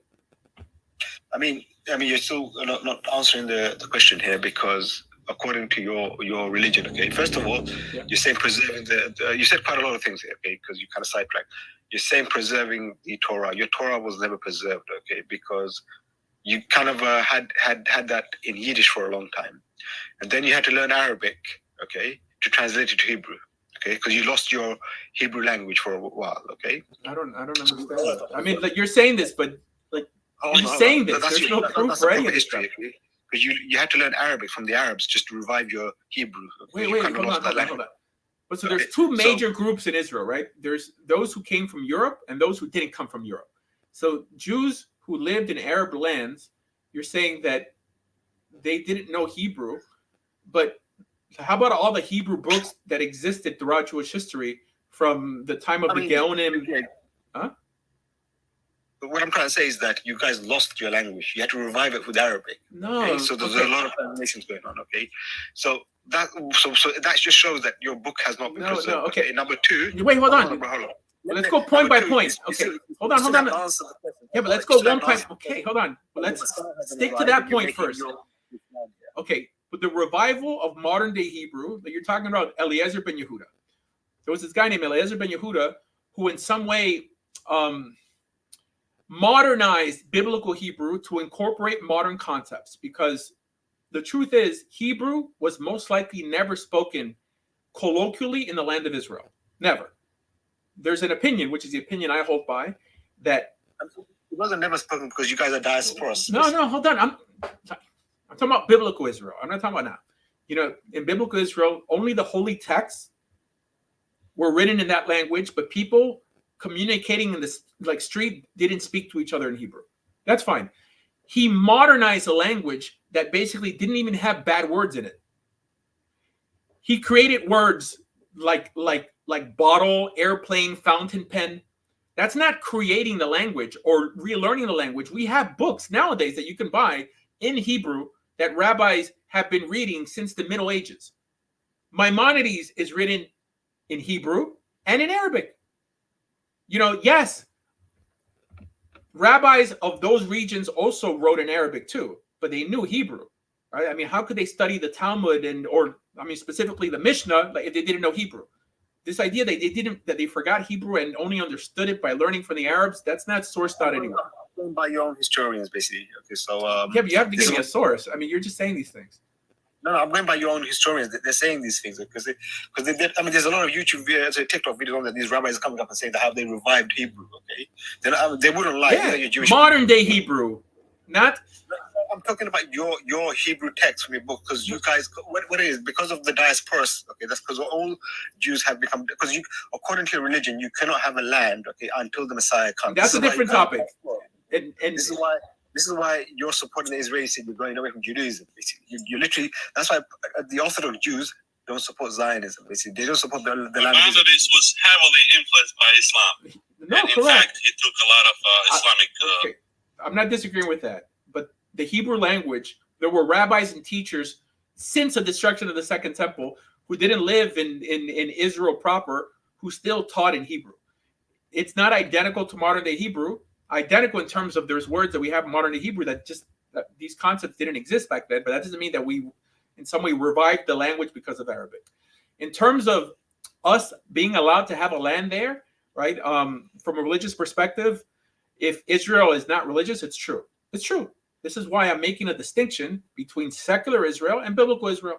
Do I wish it wasn't called Israel? I wish it wasn't called Israel. You know, I wish that religious people who wanted nothing to do with Zionism wouldn't be suffering because of some Israelis saying, no, we're all brothers. It's not true. Orthodox Jews don't view secular Jews as their brother from that perspective. They may view them as their brothers because they support the same cause, but the religious person doesn't do it for religious reasons, at least the vast majority of, like you said, Orthodox Jews. Okay. I don't believe in this notion that you have to wait till the Messiah comes, but I do believe that from a religious perspective, Israel has to be religious in order to have a right to that land. Right? From that perspective, even Palestinians don't have a right because they're not Jewish. Well, Palestinians, but they are Muslims. Okay. Yeah, it's a different religion. So what does that have to do with the indigenous people? No, nothing, because the indigenous argument is not a religious one. Someone who knows the Torah knows that the land of Israel does not belong to Jews. The land of Israel belongs to whoever keeps the Torah, from God's perspective. Okay? So secular Jews will in some way misappropriate the Bible that they don't even believe in and make an indigenous argument. But from a Torah, someone who doesn't believe in God cannot live in the land of Israel. You know, so this is why. Yeah, but Muslims do believe in God, you see? Yeah, but you worship a different God If you have a different No, Torah, no. how could it be the same God? Maybe you worship a different God. Okay, then we But worship we a believe different in God. the God of Abraham and Moses. I know, but that's an Islamic understanding. We don't think No, we worship the It's same also God. it's also the learned men of the Jews. They know that. So don't pretend All right. that as if you don't know. Here, if we I have know a you know different that too. Torah, okay, the way we worship God is by keeping His commandments, right? The word for worship is the same word, like word for work, right? Or serve. The way we serve God is by doing what He tells us to do. If our Torah is different from what you consider the correct Torah, then we can't be worshiping the same God, and for sure not the same way. Sure. Of course, not the same way. We don't pray to devil. You guys do. All right. You know, Yeah, for so example. now, I mean, but you're losing No, but credibility. listen, you want the truth. Okay, read Deuteronomy 32:8. That what? You guys changed the books, bro. If we change the books, we would change them. I mean, similar to how Islam does, to make it seem that our prophets don't sin. No. Islam doesn't change. It's authentic okay. from the Oh, first. well, actually, I wanted to add something here. I think Let me see hang on. if Ashar, me and this brother, I don't know. when the most. Can I just finish this, please? When the Most High apportioned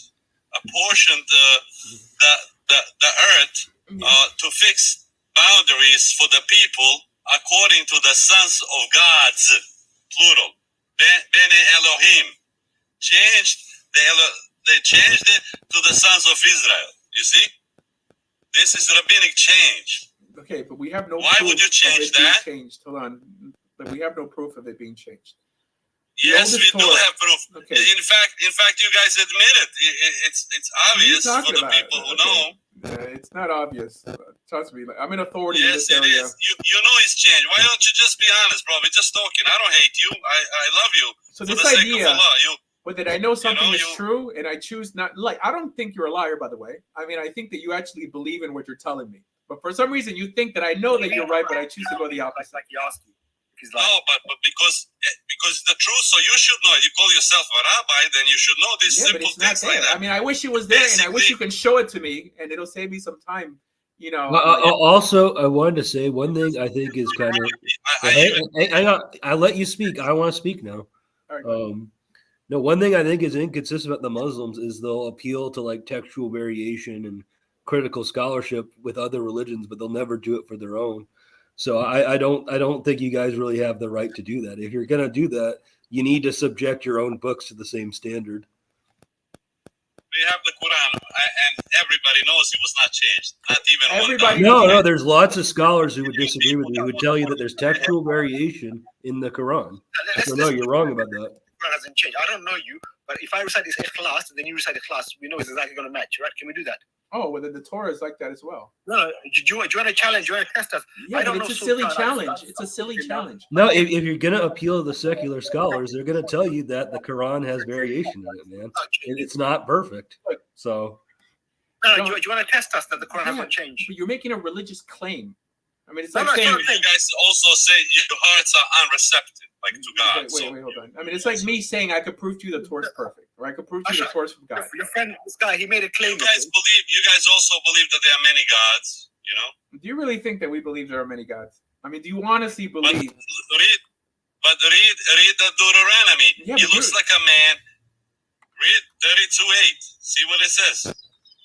Sure. Okay, Yeah. listen, we're not saying that you believe in like 3-in-1 God like a Christian.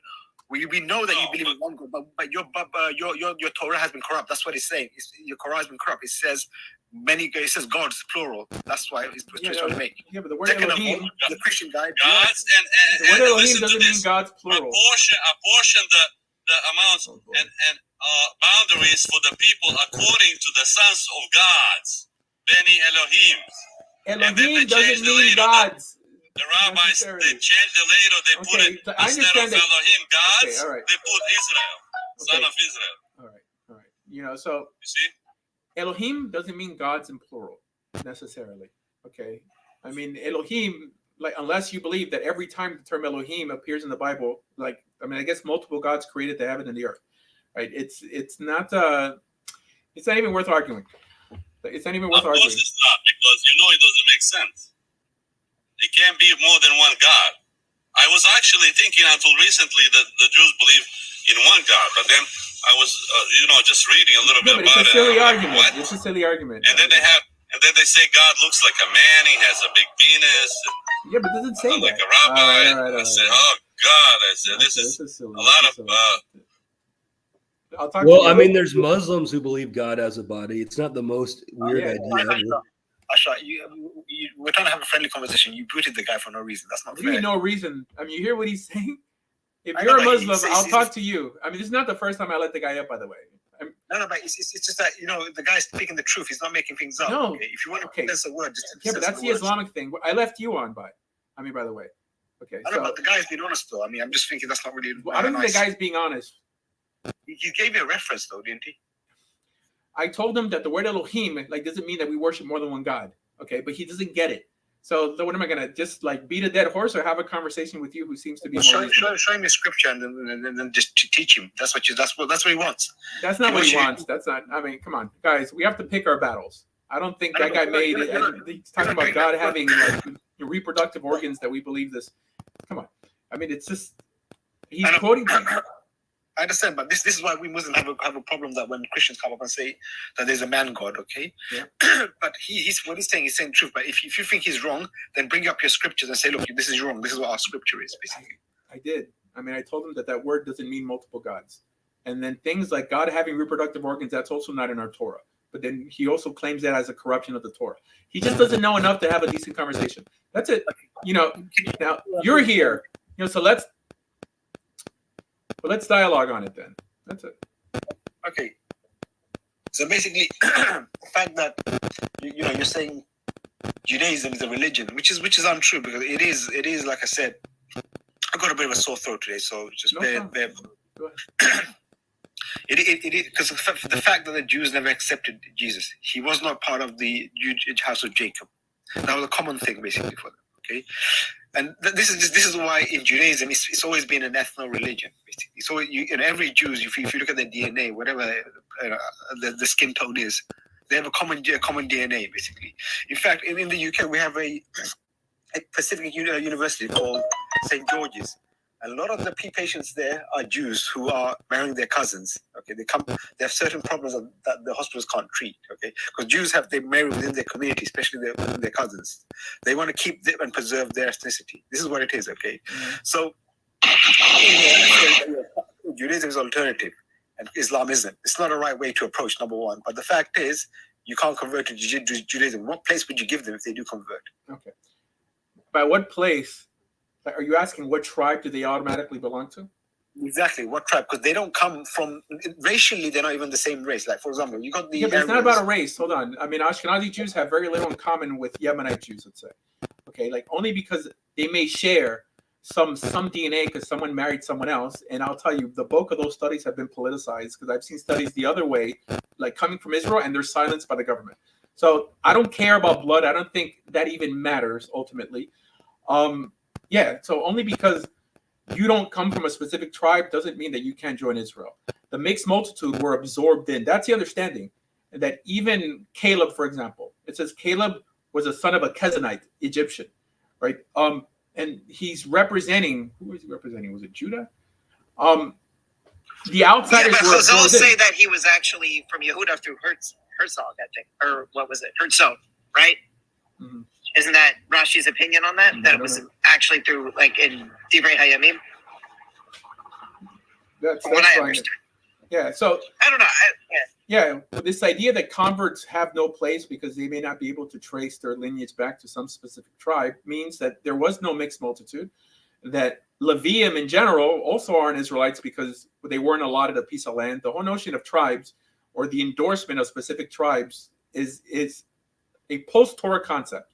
Okay, a post-Torah concept as in terms of land, which is where would you live? No, after the Torah was given, if you were absorbed. I mean, for example, the guy who unalives King Saul, it calls him a Ben Ger Amaleki, that he's the son of a convert who converts, or of an Amalekite convert.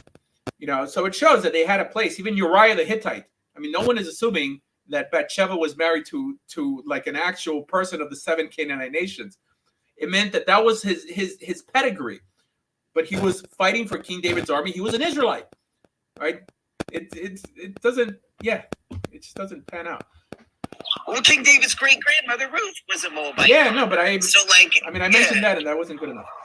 So I don't know why. Yeah, but here's the deal. Yeah, we have preserved the tribe of Levi, right, amongst Ashkenazim, Sephardim, and Mizrahim. We all have. That's why you see the last name of Cohen so frequently amongst Jews, because that is the claim. Usually, that would denote descent from Aaron.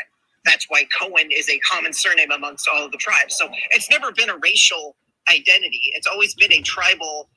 There's always been a tribal component to Judaism, but there's also been, even in, like I said, King David's great grandmother was a Moabite convert. So that in of itself proves that it's not just about like race, because unless you're going to say that every single Moabite was one particular skin color. Actually, with the story of Purim, Esther, right? So Esther, for example, she was married to King Ahasuerus, but it wasn't until the very end of the story that she revealed her identity as a Jew that anybody even knew she was a Jew, right? Haman didn't know, and he was trying to kill all the Jews. So if it was denoted by skin color, then why wouldn't Haman just know she was a Jew just simply because she was, whatever skin color you think all the Jews are? I don't know, Asher, have you ever heard that? That's an argument that I came up with because people are obsessed with skin color and all this nonsense. Joe, and the Gemara says that she had green skin, by the way. It says that that she was so ugly, but she was pretty to everyone else. Anyways, like Muslim guy. So those tribes, they all have a bloodline of Jews. Okay, is there any tribes that are non-bloodline of Jews? Is there any Jewish groups that are non-bloodline of Jews? No, is there any like Unclus was a Unclus. No, I'm talking about Jewish groups today. Do any of them? Because all of you Jews today, you have a common blood line, okay? That's not true. Whether someone comes in, let's say, that's not necessarily true. It's the majority of us do. The majority of us do, but there are still people who convert today who wouldn't necessarily have the bloodline. Yeah, but how do you know the majority? How do you know the majority? Because according to your, I would argue that the majority of you go from a Jewish woman to become a Jew, basically. Or you have to have some sort of bloodline of a Jew from a father. There's no test. You have to have a halachic. You have to have a halachic. I don't know any groups that are out there. I don't know, India, whatever. That's not. I mean, even in India, you have Jews that they trace their bloodline back to a Jew somewhere from somewhere wherever they're from, basically. Like most Ashkenazim, like when you talk to like people about they'll say that a lot of times people will say that they're descended through most commonly Rashi. Right, and Rashi had a tradition, according to many, that he was descended from King David. Now, does that mean that they're from the tribe of Yehuda? Not necessarily, but at least because obviously his daughters, he only had daughters. So that would mean that tribally, you can't necessarily claim that you are from, the tribe of Yehuda simply because you're descended from Rashi. But it does give you some legit, credibility to the idea of you are at least a descendant of the ancient Israelites. Let's just move forward. It's just clearly people could convert to Judaism. Even Ivanka Trump converted to Judaism. It's a known thing. Studemeyer, Sammy Davis Jr., Marilyn Monroe. Is that what this debate is about? He's saying that people can't convert to Judaism? Well, that's stupid. No. He has many points. Yeah, but that's I believe his first point. You came late into the topic, so you wouldn't know basically. Yeah. So that. Just ask around. Conversion is a thing. Blood doesn't matter ultimately, unless you're claiming to be a priest, and then we give special treatment to priests colloquially. Not that it matters. Okay, so from that perspective, Judaism is universal. It's for whoever wants it. That's it. It fits everybody's life. Assuming they're willing to do away with eating pork, and so there are no other restrictions. So before you considered Islam, perhaps you would have considered Judaism if you felt it was an option. I'm trying to figure out how did you figure out the Ashkenazis are not part of the House of Jacobs? Oh, I don't really care. We are a part of the House of Jacob. Why are you saying that Ashkenazim aren't part of the House of Jacob? You made that claim earlier on. So if none of you Jews, like I said, Rashi was an Ashkenazi Jew who has there's a tradition that he was descended from King David, and he's one of the most prominent. Like many people claim descent from Rashi, so it would be impossible for somebody to claim that Ashkenazi Jews are not descendants of the ancient Israelites. Like I said, they also have Kohanim. They have priestly line through. There's plenty of Ashkenazi Jews with the last name of Cohen, and they claim priestly descent from Aaron, from literally the brother of Moses. And this is amongst Ashkenazim, Sephardim, and Mizrahim. So absolutely, the Ashkenazi, just as much as any other Jew, claims to be descendants of Abraham, Isaac, and Jacob. What? Jesus was a Levite. You never accepted him. Jesus was not a Levite, by the way. I don't know where you're getting that from. Look at his lineage. He is a Levite. Trust me. Just look at his lineage. The Messiah, son of David, is supposed to be through the tribe of Judah, through David. So if he was the Levite, then he can't be the Messiah. So if you're Muslim, then I guess Jesus was not the Messiah, according to this is why Jesus, what your belief was is. never accepted as a Messiah, because it was a lineage of Levite. That's why. You just proved that Jesus is not the Messiah if you're going to erroneously make the claim that he was of the tribe of Levi. But if Jesus was in the lineage of Jacob, you would have accepted him. That's what I say to you. No, he would have to be specifically through the lineage of David, right? That through Solomon. That's Asher knows this very well. No, right? I mentioned that it. Would be But I told him that according to the New Testament, it says that Mary was from the daughters of Aaron, or at least Elizabeth was from the daughters of Aaron, and like Mary was a cousin to Elizabeth. So if anything, she may have been a Levite, but every lineage, both lineages, the one in Matthew and the one in Luke, both try to trace it back to Judah, but that's not the reason why they didn't accept him. And in terms of they did it, his followers were Jewish, right? I don't think the average Jew at that time knew Jesus even existed, if they didn't live in the vicinity of like Nazareth, Bethlehem, or Jerusalem. He only had a handful of followers. Majority of the Jewish population that were under the Greeks and the Romans, who were ruling that land, didn't accept him. Well, because they didn't know he existed. That's the thing. And they Paul, used the Roman law to hang him, on the cross. That's what they try to do. Okay, so this is what I'm trying to say to you. So you cannot, if your thing is contradicting. If you're saying that Jews can convert, okay, then why did you accept Jesus? Because he wasn't a Jew. Oh, okay, we don't accept Jesus. I don't know. You're assuming something that we don't accept. Because you're saying we don't accept him. Exactly. Because the main reason why he wasn't a Jew. He wasn't an ethnic Jew. He was an ethnic Levite. That's what I'm saying. No, he wasn't an ethnic Levite. He wasn't an ethnic Levite either. Because even if his mother was a Levite, that wouldn't make him a Levite. His father would have to be a Levite. It doesn't matter. There's nowhere in it. You do this on Well, then he wouldn't have a tribe, is what I'm saying. You deny Jesus. Doesn't have a tribe. But because of his mother, he has the bloodline. Okay, so that's why they didn't accept him. Because the bloodline of the mother does not matter. The bloodline of the mother does not determine the tribe of the child. It just doesn't work that way. Prophet Zechariah was on his side. John the Baptist was on his side. Okay.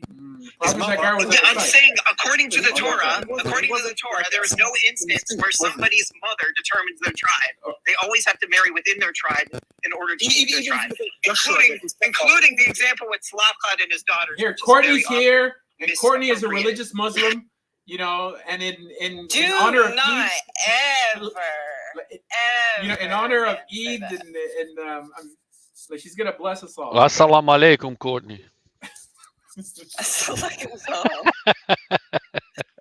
Right, Courtney. I don't. If we're arguing over the lineage of, what are we doing? I have no idea. Arguing whether or not. I'm just saying, because he's saying you can convert to Judaism. I'm saying that's impossible, because if that was the case, you would have accepted Jesus, because he wasn't a Jew. He was coming here to preach about the same God, but you didn't accept him. He was you brought Courtney, me is your brain exploding today. right now? Yeah. Is your brain exploding? Did you bring me here to fight, Asher? Because, of course, I don't believe that Jesus was not a. If you don't mind, because there's about four of you against one of me, and I got a sore throat. I don't know how I can reply to everyone. Okay, so Courtney isn't exactly on her side, but she's on her side in this case. Jesus was a Jew. Facts. End of discussion. Okay. Are you a Christian, Courtney? I am. That's the problem. You guys don't even know your own religion, okay? Oh, I know it very well. Here we go. Why don't you trace the lineage of Jesus and find out if he's a Jew or a Levite? Can you do that right now? Okay. Yeah. So, are you aware that Jews can have cousins that are from different lineage? Yes or no? They can marry. No. That's not what I asked. I said, can a Jew? Yehuda's a Jew. Can he have a cousin that is from Allegedly. a different tribe than himself? Yes or no? Yes, they do. They Okay. have cousins. Okay, They so have then you cousins. understand why John is the cousin of Just understand, Jesus they don't from even a accept different Arabs as lineage. their cousins. Okay, so I don't know. Are you laughing? What are you If that laughing was the at? case, they would have accepted Muhammad by now. Okay. Did you hear? No. They didn't accept Muhammad because Muhammad. Song of Solomon. Okay, you don't even accept him. A lot of Jews say, yeah, they accept him as a prophet, but not the prophet of the Jews. Okay, do you want to answer what I said? So do you understand now why John, the cousin of Jesus, has a different, hold on, yes or no? Yes or You're no? a Christian. Listen. Yes or no? Yes or no? Are you a real Christian or you're a Jew? What are you? I'm a real Christian. I'm a real Christian. I mean, are we doing? Hold on, wait. Are we doing like, one true Christian here? Like, what are we doing here? Do you even know what a Christian is or how to define one? I mean, I'm asking you a simple question. The simple question is this: He seems what do you to think he understand? knows the definition of other religions better than we do. You shouldn't be a Jew. That's what I'm getting from this. Do you understand that Jews can have cousins from different Do you know what we're tribes? talking about? Yes. You know what we're talking about? You're here for a fight. Or you're here I to do understand. I do understand the question. What are we talking about?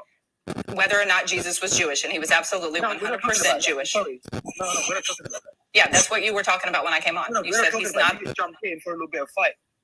No, I asked if you brought me up to fight. Hey, Bongo. Dude, is that your Right, picture? She asked because you were saying something so ridiculous that you were claiming that Jesus was a Jew. Do you think he was a Palestinian? Like, what's your position? Was Jesus a Palestinian? No. Let me ask you this. Wait, no, Bon. Yeah, let me finish this. Was Jesus a Palestinian? Can you bring back Sandra? Was Jesus a Palestinian? Yes or no? Answer the question. Was Jesus a Palestinian? Yes or no? Yeah, don't make it about Palestine. Don't make it about Palestine. I Courtney's Palestinian, by the way. I'm trying to see if he's consistent with his theology. I'm not even asking for a political reason. I'm just asking, was Jesus a Palestinian? Yes or no? Asha, you there, mate? Yeah, I'm listening. Can you bring Look at him run. He doesn't want to answer the question. Yeah, just Yehuda. It's not Clubhouse. Takia. Hey, relax. you said tequila. Look, Courtney's Palestinian. So Sure. I don't want to say anything against Palestine, especially on Easter Sunday. Okay. Can you bring up Sandra so you can reply to some of these guys? He's not requesting. He's not requesting. Yeah. Well, let's not yell at each other. Yeah, but is that you in the picture? Bongo? Connie. That's my name. Don't wear it out. Okay. Can you read the topic on the top? Yes, you can absolutely convert to Judaism. Next. Well, why aren't you a Jew then? Oh, could I change the topic? I had an idea that I think you guys might like. Yeah, I have no desire to be a Jew. Why not? Because I mean, it's pretty obvious that you could convert to Judaism. I mean, I have if you're asking whether or not someone can be a Christian and have no, bro, you want my answer? You want to answer for me and then pretend like that was my answer? Yay or nay? Okay. Yay or nay? Makes sense. According to Halakha, you can absolutely convert to Judaism. According to Torah, the Erev Rav converted to Judaism, right? So you have in Exodus 12, this is the mixed multitude. They, quote, converted and assimilated into the people, and they became what we know as the people of Israel. Okay, so there's Torah, there's Tanakh, multiple places, and then you have the Halakha, the Jewish law, the way that they walk. Okay, fine. All bases covered. Okay, there's that. Now, if you're asking me whether I have some Jewish ancestry, I do. It's on my mom's side, Ashkenazi, but it doesn't matter to me because I was born and raised a Gentile. Okay, you're asking me why I do not want to convert to Judaism? Because I can be a Christian and have ancestry of Jewishness, right? But that doesn't matter. My faith is Christian. So you asked me, why don't I convert to Judaism? I just gave you my answer.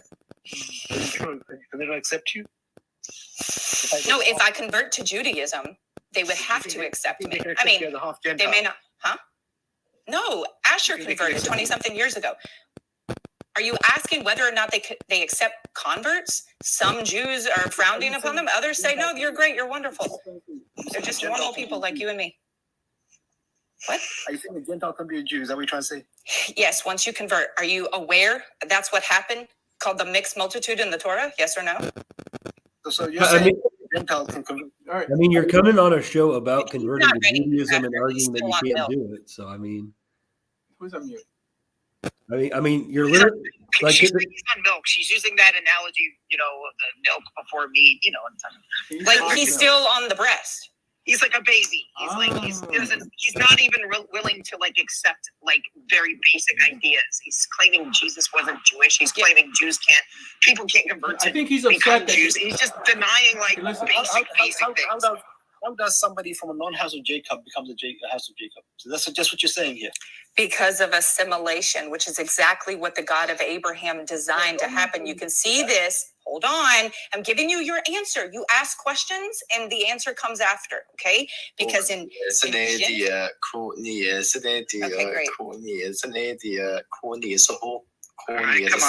on. Don't do that.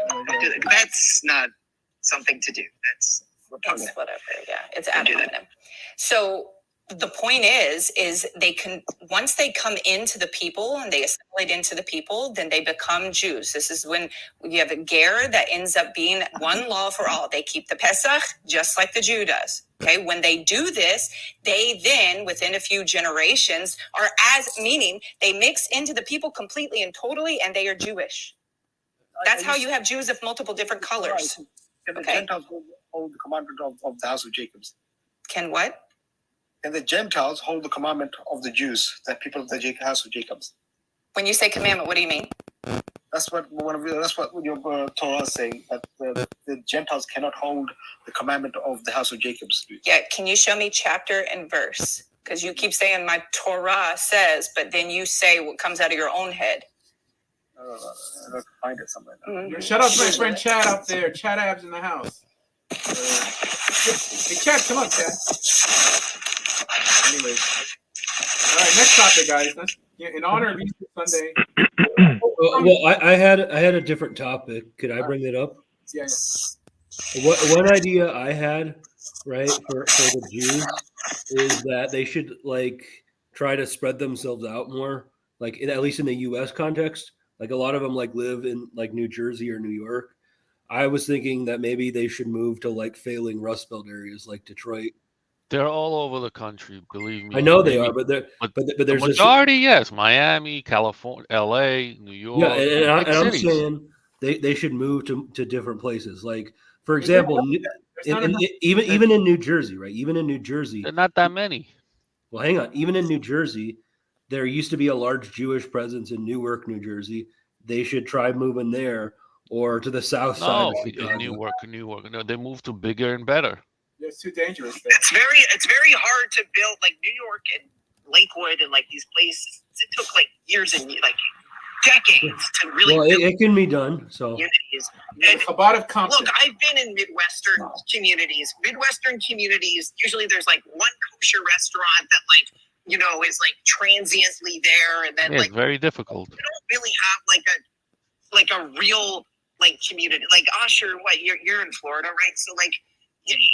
Florida, like Miami, the reason why it's so, like that's like besides LA and New York and maybe Chicago and Baltimore, maybe Detroit, like you don't really have infrastructure anywhere else. Oh, Cleveland. Okay, fine. Cleveland, I guess. Oh, Philadelphia has some. Philadelphia. Yeah, okay, yeah, but that's East Coast. I'm kind of lumping that in with it. But like it's very difficult to like start up a community. I've been a part of these communities, these like, ragtag, like, hey, and it's just like everyone's trying to subsidize everything and being like, hey, you can live like kings here. But people don't, especially New Yorkers, they don't want to give up their like, it's just like a lifestyle change because like it's so, I used to be like, why is everybody in New York? And now I kind of like, I kind of get it. Now you get really, it, yeah. Like I don't know. It's just like only for picking up girls. They have so much infrastructure. You can't really recreate this. It doesn't. This is it. This is Ir Hakodesh shell. Kashrus and shidduchim. United States. Kashrus and shidduchim. Kosher food and women is the only advantage of living in a large Jewish community. That being said, if we want to spread, we have to make more converts. That's the only way we're going to have an impact, like on the demographic. That's it. You want the Chabad of of Compton and the Chabad of Liberty City. I guess you have to be in Liberty City. You have to be in Miami to know that. Then you need more converts. But yeah. But if you said you were in Detroit, there's a decent sized community in Detroit. Yeah, there actually is a decent sized one in Detroit, Ann Arbor, Cleveland, and those kinds of places. I think. Yeah, all right. Yeah, I'm currently in Chicago. I'm in West Rogers Park. And it's expensive to buy a home here, but you can rent pretty cheaply, and you can buy a condo pretty cheaply too. Yeah, Skokie. So you're in a reasonable area, yeah. Like that's a pretty. Yeah, no, I'm in West Rogers Park. It's in the city of Chicago itself. Barbecue for the Perplexed, one of the best restaurant names I've ever heard. No, Chicago and Philly are really good. I mean, people don't like those places, but Chicago and Philly do have a pretty large Jewish presence. I went to some steakhouse in Chicago called like Elvira's Steakhouse. Oh, Chicago's got a lot of Jewish restaurants. There's already a Jewish presence here in Chicago, and there used to be one in the South Side. So maybe one day they could create a presence in the South Side again. Proselytize. I mean, join our effort and like. Oh no! I support your effort. I've supported your effort for a long time. I've been on this before. Cincinnati is a very like Ger-oriented community. I would say they have a bait in there, so like there's a lot of. Yeah, there's also in Chicago. There's, I think, the Rabbinical Council, like there are Orthodox conversions, and you can also do conservative conversions here too.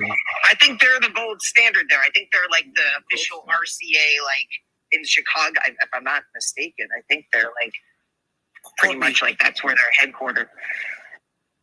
Yes, sir. That's my name. Okay, I can't find the thing, but I've got the. Yeah, I know, because it doesn't exist. There's a book because I read it in the book of one of your Jews. It's the Laws of the Kings of Wars. Okay, it'll take me a long time to find. That's the Rambam. It's by Bernard. Okay, it's by Rabbi Bernard. And he says the laws of the Jews does not apply to the Gentiles, but they can take Noah. Yeah, you can't follow the Judaism religion. Yeah, that's if you want to stay a Jew or a Gentile. If you want to become a Jew. Okay. Let me tell you something. Let me tell you. Hold on. All right, ready? So when you read the Rambam's talking about a Gentile who wants nothing to do with Judaism, doesn't want to convert. If they convert, they become Jews. You are mixing two totally different things. First of all, you said it was in the Torah. You were wrong. Second, you go to the Rambam and you don't even know how to interpret him. You don't even know how to. You're not interpreting the Rambam properly. This is why I don't argue with Courtney. It's why is this guy on a show about converting to Judaism to argue that you can't do it? Like, what's the point of that? Jews a lot. Okay, that's the thing. Okay, but most of the Jews are peaceful. They agree with what they agree with, and I don't really, disagree with them. You know what I mean? But when you're going out of Judaism and saying things like that, then that's becomes a controversy. And that's very rare amongst Jews. Asher is the first that I've come across. Wait, you're talking about proselytizing. That's a different story. Ask a Jew. Ask any Orthodox Jew. Ask any Orthodox Jew if there have ever been converts to Judaism. Complete, total, and they will tell you yes. But they won't accept you. The Jews won't accept you because according to them, you cannot go by their law. No. I'll tell you what the Jews say. Hold on. You want to talk about what they say? According to Kabbalah. Hold on. No. Shh. Hold on. No, you're not speaking properly. You're not. You're making out the Jewish people. You're scared, Courtney, because I'm not scared. You're killing me over here. Oh yes, I'll tell you, you're killing me. Hey, Courtney identifies as a male, so you have to speak to her with respect. When a non-Gentile, where it says a non-Gentile can follow the commandment, so the commandment when they convert, not the commandment of Noah. They allow you to when they convert, Noah. So I'm gonna say when they convert. When they convert to be another race. Like literally, this show is about conversion. This show is about converting to Judaism. Man. Like, why are you arguing this here? Not a race. Are you Muslim? Yeah. Oh, it makes so much sense now. I don't think he understands exactly. Understands dialectics on any level. Everything is a false dichotomy. Oh, you're either a Jew, you're son of Jacob, or you're nothing. You're a Gentile. That's what you're trying to fight the case. Am I right? What I'm saying is that it has no religion.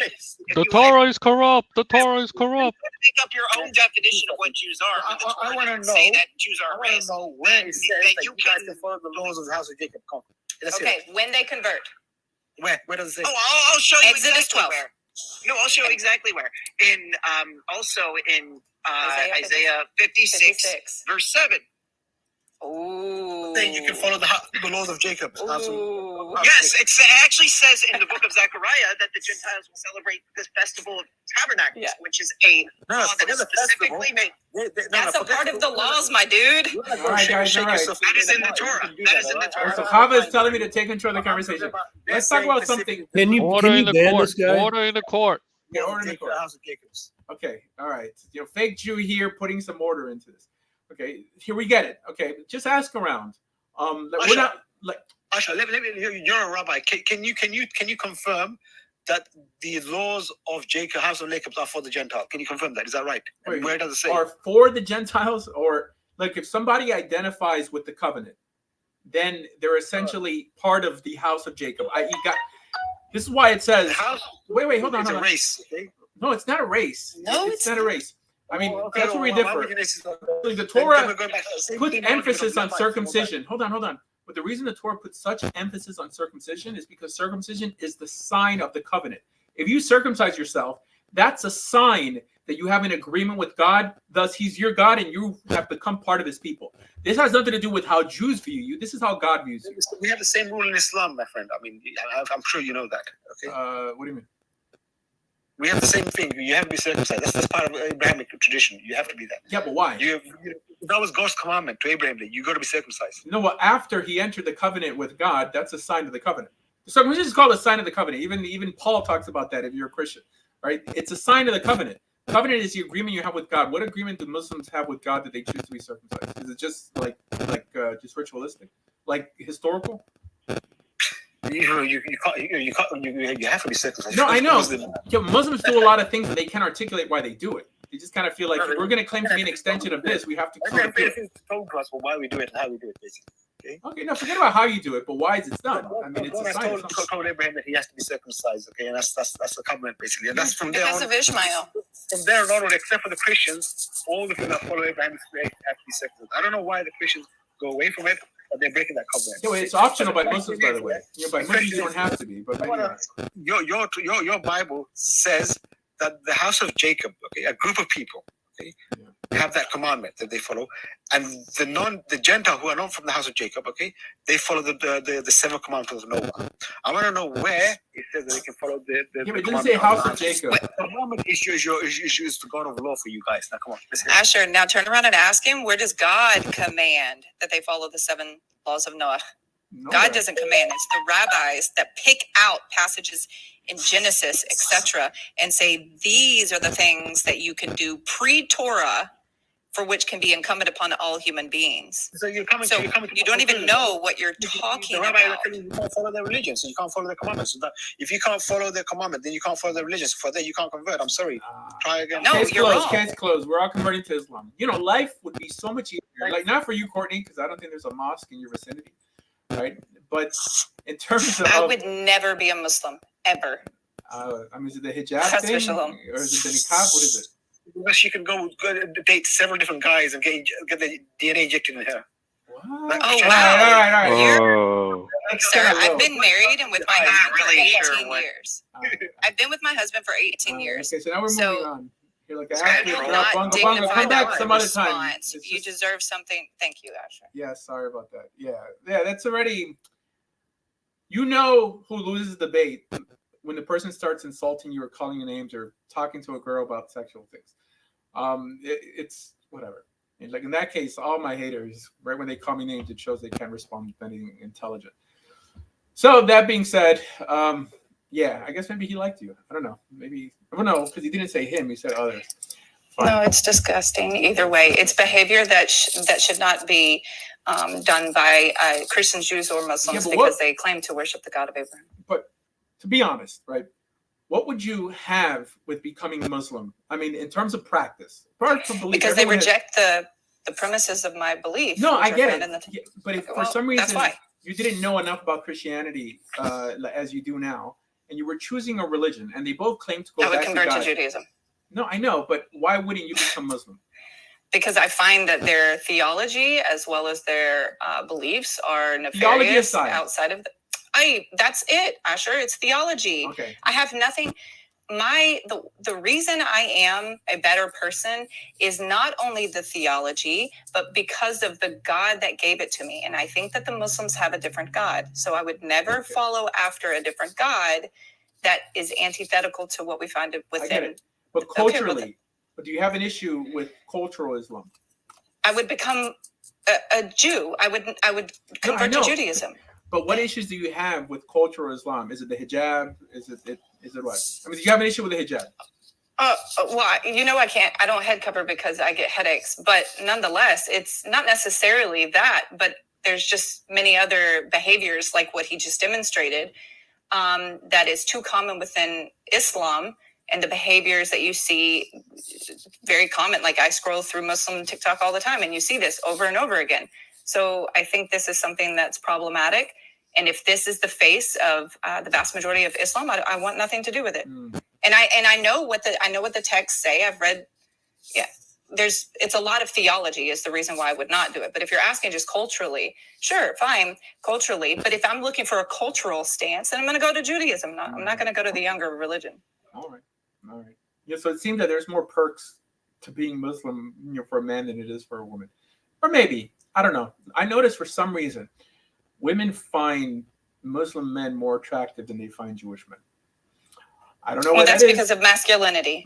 That's probably what it is. I mean, you were saying, Asher, that your father was like very machismo and like had that like. I mean, did I say that? Whatever. But he was, by the way. I don't know. That's okay. Yeah. You were saying that like Jewish men are more like meek in face of the women, basically like rule the household and that sort of thing. I mean, I don't know. It's sure. I guess that could be a cover-up too for lack of masculinity. Machismo.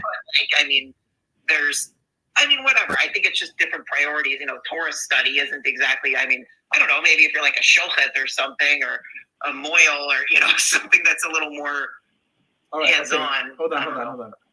Hey, Lewis. No. Yeah, Rabbi, he was going exactly to something you have multiple times said, and that is how you see the Orthodox send their wives out to work in Israel while they go study all day. Yeah. And how shaking their hand is like grabbing a dead fish. Hold on. You're first century. Yes, Rabbi. All right. So where's your background from? Say again? Where's your background from? A Christian. Yeah, no, but what are you? Like, are you Asian? Are you black? Are you Spanish? Right. Okay, all right. Yehuda, you there? Shalom. All right. Here, Yehuda. Here, say what's up, baby. What's up, baby? All right. Now, first century. Now you say what's up, baby. What's up, baby? You notice the difference? Yeah, he's got a little more culture in his. Like a little more game, intrinsically. Bass in the voice. Right, like than our Jewish specimen. I mean, is it just a coincidence? Or what? I'm also married, and I feel weird saying. No, you don't. All right. Try harder. I do. It's not like whatever. But put some bass in the voice, man. Yeah, like some loofah. You got what I need. Say, what's up, baby? Come on. I bet you, Yehuda, if he tried, he could. What is it? What do the kids say? I'm pretty good with voices, honestly. Like sometimes I feel like I should have been a voice actor. Israelis are different, by the way. If I try to do it like him, then I'll come off. What do you think of this voice? Like I don't want to come off offensive if I like try to imitate, how things are supposed to sound and whatever. But guys, in Israel, the guys lower their voice on purpose. They must, because every Israeli like a small little torso with a bass coming out. Right? I think they figured it out. I mean, the whole thing. They're trying to escape the American ghettoized diaspora. Oh, like Uri Cohen? Are you talking about like Uri? I'm sure you follow that guy on like that Israeli guy. Hello, everyone. Like he has a really low, like his voice sounds like ridiculously low, and you're just like, is this his real voice? Like most Israelis have a low voice. You've probably seen his videos. And I think it's cultural. I mean, sometimes like the twang or whatever the heck, like, or the draw, like sometimes it's a little like lower just because of culture. And Israeli men, for some reason, they talk like this. Even Asher, what do Israelis think of Americans? I don't know. Here, tell me. Well, you're Israeli. We don't care what they think of us. No, we do care. I mean, for demographic reasons, for anthropological reasons. Go alone. They make fun. They make fun of Americans. Oh yeah, no, they make fun of Americans, especially the females. It's rare that you get Israeli women marrying American men, but there are Israeli women or like American women marrying Israeli men, because of the whole masculine thing. And it's probably the worst decision they ever made. Well, they make fun of the Americans for like being, by the book and being like, have no street credit and, like being more like a book smart as opposed to street smart. And make fun of their accents and this, Your accents, you say? Rack when they speak Hebrew and stuff. Rack, I knew. Yeah. Or Russians. When Russians speak Hebrew, you can tell they're Russian already. I mean, it's like a different. American and Russian might be two different. American Jews, Russian Jews, two different species. I asked a police officer in Israel once, what's the majority of their calls, right? Because I'm thinking like who commits any crimes here? Like, Israel is one of these places that you could sleep with your door open. I mean, you might get stabbed by with a screwdriver walking on the street, but no one's going to break into your house or steal your car. Like it's quite rare. So the cops said that the majority of the cops of the calls they answer are Russian guys like abusing their spouse. Asha, you'd be surprised. Growing up in the 80s, there was almost every apartment, every house had window guards. Theft was big. Where? In Ashdod, and throughout Israel. Definitely. So Ashdod, that's next to there's a lot of Ethiopians there, right? No, I'm talking about in the 80s. Oh, this is before they got there. Yeah. Okay. All right. Okay. The Arabs used to do a lot of. Well, Ashdod is next to Gaza, actually, but back then. Yeah, I mean. Well, back then there was no wall between Gaza. There were a lot of house thefts. Okay. A lot. Right. But so, anyways, Russians in Israel watch a lot of television, right? I mean, most religious Israelis don't have televisions, but Russians, they have to have their satellite. Was it Yes? Right? I mean, Yes is like the Israeli satellite. Oh yeah, they got like 8 million channels. And they're known for drinking a lot and getting violent. There's this place on Ben Yehuda called Crack Square.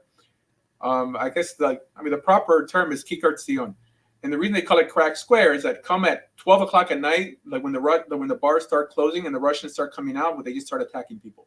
And the Russians are known, they walk around with their leather jackets, shaved heads, and they get pretty violent. The Israeli military is a force to be reckoned with, not because of Israelis, by the way. It's because of Russians. It's because of Russians. Also, Ethiopians are pretty, highly represented in the military. But the average Israeli is quite small and frail. Most people wouldn't know that, I guess. But anyways, that's an FYI. Well, you don't fight physically anymore. Right, unless you're dragging a settler out of his house. That's the only time, or like Kikar Shabbos. There's this place called Kikar Shabbos in Meir Sharim, where the police will go and they'll fight with Hasidim. The Hasidim will throw the bus benches and they'll light the trash cans on fire. So that's when the Israelis actually get physical. But yeah, they'll probably just shoot like a T person and then try to physically grab them. Anyways. Hey, do you want to hear something funny? Yes. So I went to Tonight Talk this morning, and I was like, oh, because I was just on YouTube, and I happened to see that they were live. So I went, and I thought, okay, I'll engage with the chat. I'm there for like an hour, and no one has tagged me or said anything. So I opened up another browser and realized that I'm like, you can't even see my comments. So completely blocked. They blocked you. So I'll be making that into a video. Yeah, that makes sense, by the way. Yeah, well, that's the same with me and Dr. Brown's channel. It's the exact same. Dr. Brown, my comments are completely shadow banned. Yehuda, so I was supposed to have an interview with him, right?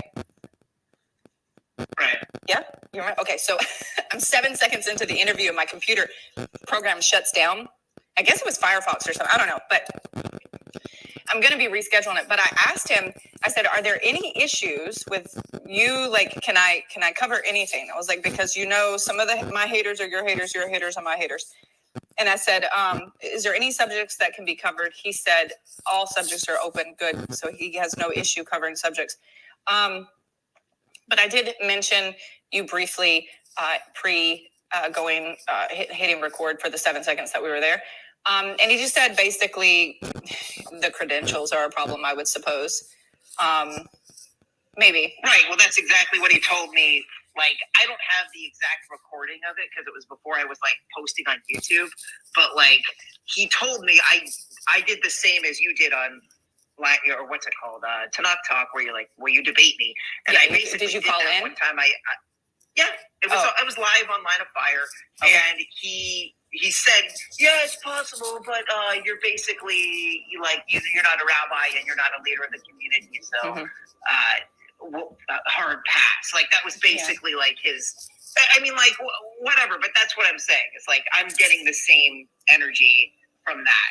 Yeah. So if I were you, I would go to a fairly big rabbi that he would, I guess, respect, and get him to, quote, give you smicha to the point. Not for real. But you know what I mean. He lay his hands on you and say, I now say that you have the authority to speak for the Jewish people. The issue with that is the only rabbi that would do that is probably Asher, and I don't even know if he would do that. You know what I'm saying? Oh, he would. Asher would be like, dude, debate him. But no, I mean, like, go to what's his name? Rabbi Blumenthal, which. Oh, there's no way he would. Like, here's what he would do. He would say, like, look, you can do it if you want, but I'm sure, like, well, I guess it's the same thing he did with Marcus. It's the same thing he did with Marcus. I guess if anything, he would potentially. He would, but he would tell you, we don't debate, but if you must go, No, I'm saying if anyone, it would be him, only because he's the only one who's actively engaged, right? You've never had, aside from Tovia, but the Tovia story. I'm saying that, like, he's the only one that in the past decade has interacted with Dr. Michael Brown in a real format. Like, even Moshe Shulman, I've spoken with him, and he'll interact with Dr. Brown, but like in a private basis. He won't like do it in a public way. Can I ask a question? All right, quick, hold on. Aside from Shmuley Bateah, who's Alon has a question. for us now, Just a quick question: Where does Courtney fall off when it comes to having beef with, I guess, Rabbi Tova Singer? Okay, where do you guys fall off? Where's the disagreement? Right, What you're trying to have him see and what he's trying to have you see, and where do you guys fall off? All right, Courtney, before you respond, I just want to respond to this guy, Everyday J. Like, he's looking for my debate with Michael Brown. Just type in Asher Meza, Dr. Brown on YouTube, and I have like 4 or 5 discussions with him, and it's on YouTube. But go ahead, Courtney. Many points. I think Yehuda accurately represents Christianity better than I think Tovia does. And I've had a debate with Yehuda. Yehuda and I think, are more like friends now than we've been in the past. Thank God. I think we can, sit up here and defend rightful things. Yeah.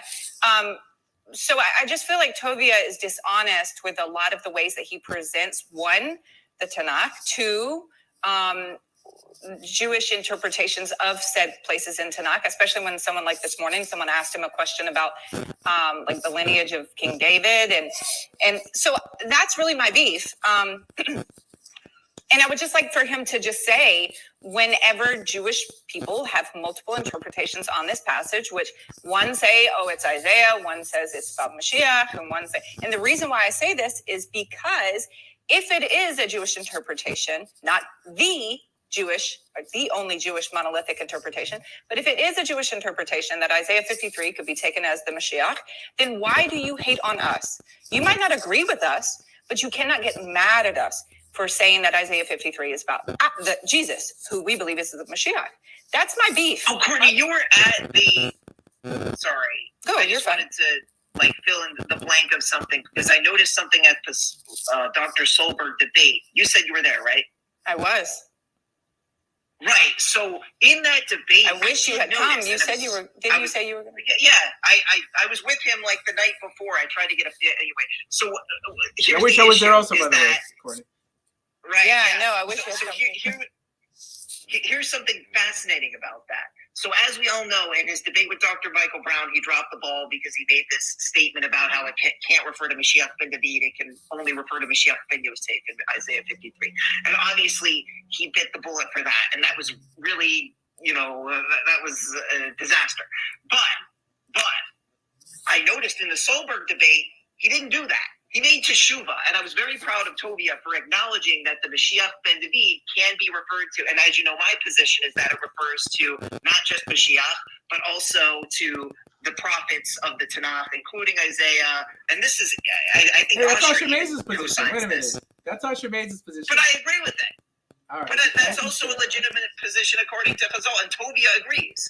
Right, so he's made teshuvah, and I was very proud of Tovia for that. So I'm just Yeah, but okay, but the thing is, though, is how many people will hear that repentance, right? How many people will hear that? Very few, right? It's like his book. Do you have his book, Yehuda? 2-volume? I don't. I know that you have critiques of it. Look, anytime somebody makes a book, and this is what gives us an advantage, and I know you said you were working on a book, but anytime someone puts something in writing, it kind of opens them up for a lot of, critique and whatever. So, he wrote that book before even this polemic was I don't even think Dr. Michael Brown was really. So, yeah, I'm sure you can find mistakes in his book. I don't swear by. Yeah. And I'm okay. If he just says, if he does a video and he says, listen, it was brought to my attention that there's an error in my book, Let's Get Biblical, Volume 1, page 68, where I quoted from the New Testament inaccurately. I said that without the shedding of blood, there's no atonement. I apologize. The word in the Greek and the word in the New Testament is not atonement. It's salach, or forgiveness, or remission. So it is my mistake. I apologize. I either will pull all of my books, which would be very expensive, or I will, from print here on, I will print it correctly, edited version. But we know that he corrected it on his website, but that's easy. That's a click, delete, type in the word forgiveness, done. But he has yet to do teshuvah on that. And that is a problem because he continues to this day to make the statements and claims that the New Testament constantly misquotes from the Hebrew Bible. And if that's the stance he's taking, then his own work will have to be critiqued in the same way. If he would just say, I am so sorry, I will immediately put out a video. I've already said I was sorry for mishearing him once in a video. I'm very fine with eating crow when I need to. If I've misheard him, did a video and misheard him, and it was brought to my attention I misheard him, I immediately make a video and say, I'm sorry I misheard him, or it's my mistake. Because if we are teachers, or we are out there and we are our work, like you said, stands for generations to come, then we must hold ourselves accountable. And I feel as though he doesn't want to do that, and that is a problem for me. On top of the fact that, he did what he did to me when I went to the Solberg debate, right? Greg McBride still text messages me to this day. There's more going on behind the scenes, but nonetheless, if he's going to be a public rabbi, and as you say, yes, our work will be left open for scrutiny, he needs to just say, I apologize, I made a mistake. Humans make mistakes, and I'm okay with that. Yep. But did it say forgiveness or atonement? The word in the Greek, it says forgiveness is what she's saying. Yeah. But he put the word atonement, and that's just wrong. And as you know, Asher, there's difference in atonement, kafara, and then salak, forgiveness. These are different words. I've called out Dr. Brown for very similar things. And Dr. Brown, if he's wrong, Yeah, no, but in the text in the Torah, it specifically says that without blood, there's no forgiveness of sins or no atonement for sins. No, so in Hebrews 9:22, what it's doing is it's not quoting verbatim from Leviticus. Mm-hmm. It is explaining what's happening in Leviticus. So that verse doesn't even appear there. No. It says atonement in Leviticus. I've given the blood to make atonement, right? We know this. Here's what I think Tovia is doing, and you can disagree, Courtney. This is what I think Tovia is doing. I think because Christians often bring up Leviticus chapter 17:11 in conjunction with Leviticus, in conjunction with Hebrews 9:22. because that comes up so frequently, he was taking from the perspective of your average Christian. Obviously, Courtney, you're looking at it from a more nuanced perspective than the average Christian. But what Tovia has a difficulty with, and this is just a challenge in because of the fact that there's so many different denominations of Christianity, is that he has to kind of like his goal isn't to deal with Hebrew root, beliefs. He's more, that's why he talks about the Trinity a lot. He talks about like these ideas of your standard day-to-day Christian. So he's not going to necessarily hit every single like theological difference that you might have. And I don't know enough on the subject of Christianity to, in this particular instance of the difference between atonement and forgiveness, right? To go up to all denominations and be like, what is your specific definition of atonement and forgiveness? For you, you're willing to hang your hat on that. Well, For the reason other Christians, I don't know if they are. Yeah. So I don't know. Don't get me wrong. Do I think that Christians know the difference between kafar and salak? No, not at all. However, he's quoting, he literally just copies Hebrews 9:22 and then would paste it. And if he had done that in any translation, it would say forgiveness, not the word atonement. We know that you can have atonement without blood because like the temple coin is one of those, right? So the point that Hebrews is trying to make is a theological point. It's a callback to Leviticus, but it's not a direct quote of Leviticus. And this is problematic for him because if he just took what Hebrews 9:22 said and carried it over, that's the point in his book, by the way. He has it like in a chart. Left side, it's Leviticus, and on the right side, it's Hebrews 9:22. But he misquoted the last word, which should be the word forgiveness, but it's the word atonement. So in any way, shape, or form, whether he's just trying to explain it to mainstream Christians or not, he misquoted our book while simultaneously in that same chapter claiming that our book misquotes his book. Do you see how that's problematic? No, I see how it's problematic to a certain degree. It's kind of like, I guess what I'm saying is it's kind of nitpicky. Like, I don't know if it would make that much of a difference in the overall point. Like, I get it. Like, there's a certain degree of like, he's sloppy. Like I will be the first to say Tobias Singer is sloppy in the way that he defines Christianity, especially. Yeah, I mean, I think you do a much better job. Yeah, the problem is his editor. I mean, he has an editor that should be checking that, and it seems to be that he's blatantly putting out this information. You have to purchase his book to see how many errors there are in the book, and the number of errors there are in the book seems to be that it's intentionally put in there for polemical reasons. I've got 3 so far, and I've not even finished the book all the way through because it's a lot of like email communications back and forth. But I'm looking right now. The editor, I know one of the editors is a female, which that doesn't mean anything. I'm not saying that. I just mean like I don't know if she's like related to him or if she's like a friend or whatever. But I just remember one of the editors being a female for sure. So I think he has 2 or 3, but either way, they missed it, and that's okay. It's look, I'm telling you, it's okay if it was a simple mistake. Just say, I apologize. It was a simple mistake, and then I will literally put out a video where he does his, hey, this was a mistake. I will cut that video and post it and go, I'm glad the rabbi acknowledges it was a mistake. I will no longer, make videos on this specific point. I'd love for him to do that, right? That's it. That's all I'm asking for. It's a play on ignorance because most Christians are not going to double check, or most people that are buying the book are already on that path, walking away from Christianity, and they're not double checking or keeping the text accountable. It's not really worth his time. Just like Dr. Brown says, even though he promised over like 15 years ago that he was going to, or 13, I don't know exactly. It's been over a decade that he was going to respond to Yisrael Blumenthal's critique of his 5-book series, so Answering Jewish Objections. I agree. He should have responded. Okay, so if he said he was going to, he should have. But here's my thing. I'm not going to spend the rest of my life in the chat. There was this wonderful rabbi named Asher Meza that told me to I was waiting for you to wake up. That told me, he was like, listen, if you ever want to have your work be taken serious, make a YouTube channel. So I did. So here I am. And I had prior to this written format. Okay. Lots of people don't want to read. So if he said he was going to do it, he should have done it, right? You hold yourself to the standard that you hold others to. But here's my thing. I'll tell you, I am not going to do a back and forth with a rabbi for the next 10 years. It's just not going to happen. If you cannot, and I understand not everybody processes the information, but if you cannot have a common, it ain't even got to be a debate. It could be just like a common sit down discourse. We'll do these multiple different discourses. How about this? I even give you the points that I'm going to make. You spend the next 2-3 weeks responding to those. Then we come together and we do multiple video formats of like video, right? Instead of doing back and forth where you record each other, have it to where you can have engagement. I don't know why he would not agree to that. That to me seems like I only want to do pre-canned responses, right?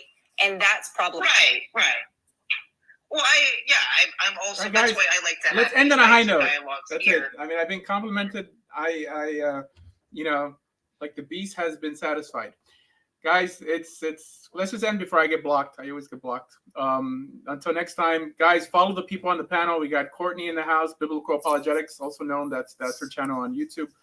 We have Yehuda Yisrael. What's your channel, Yehuda? I mean, do you have a channel? Yehuda Yisrael. Yehuda Yisrael, of course. Yeah, Yehuda Yisrael. Yeah. No, what I mean on my channel is Yehuda Yisrael. No, on YouTube. Yeah, that's what it is. Yeah, it's so common that you have to throw in like a doo-doo in there or something. No, it's my Hebrew name. It's literally my. No, I know, but there's too many Yehuda Yisraels. You know.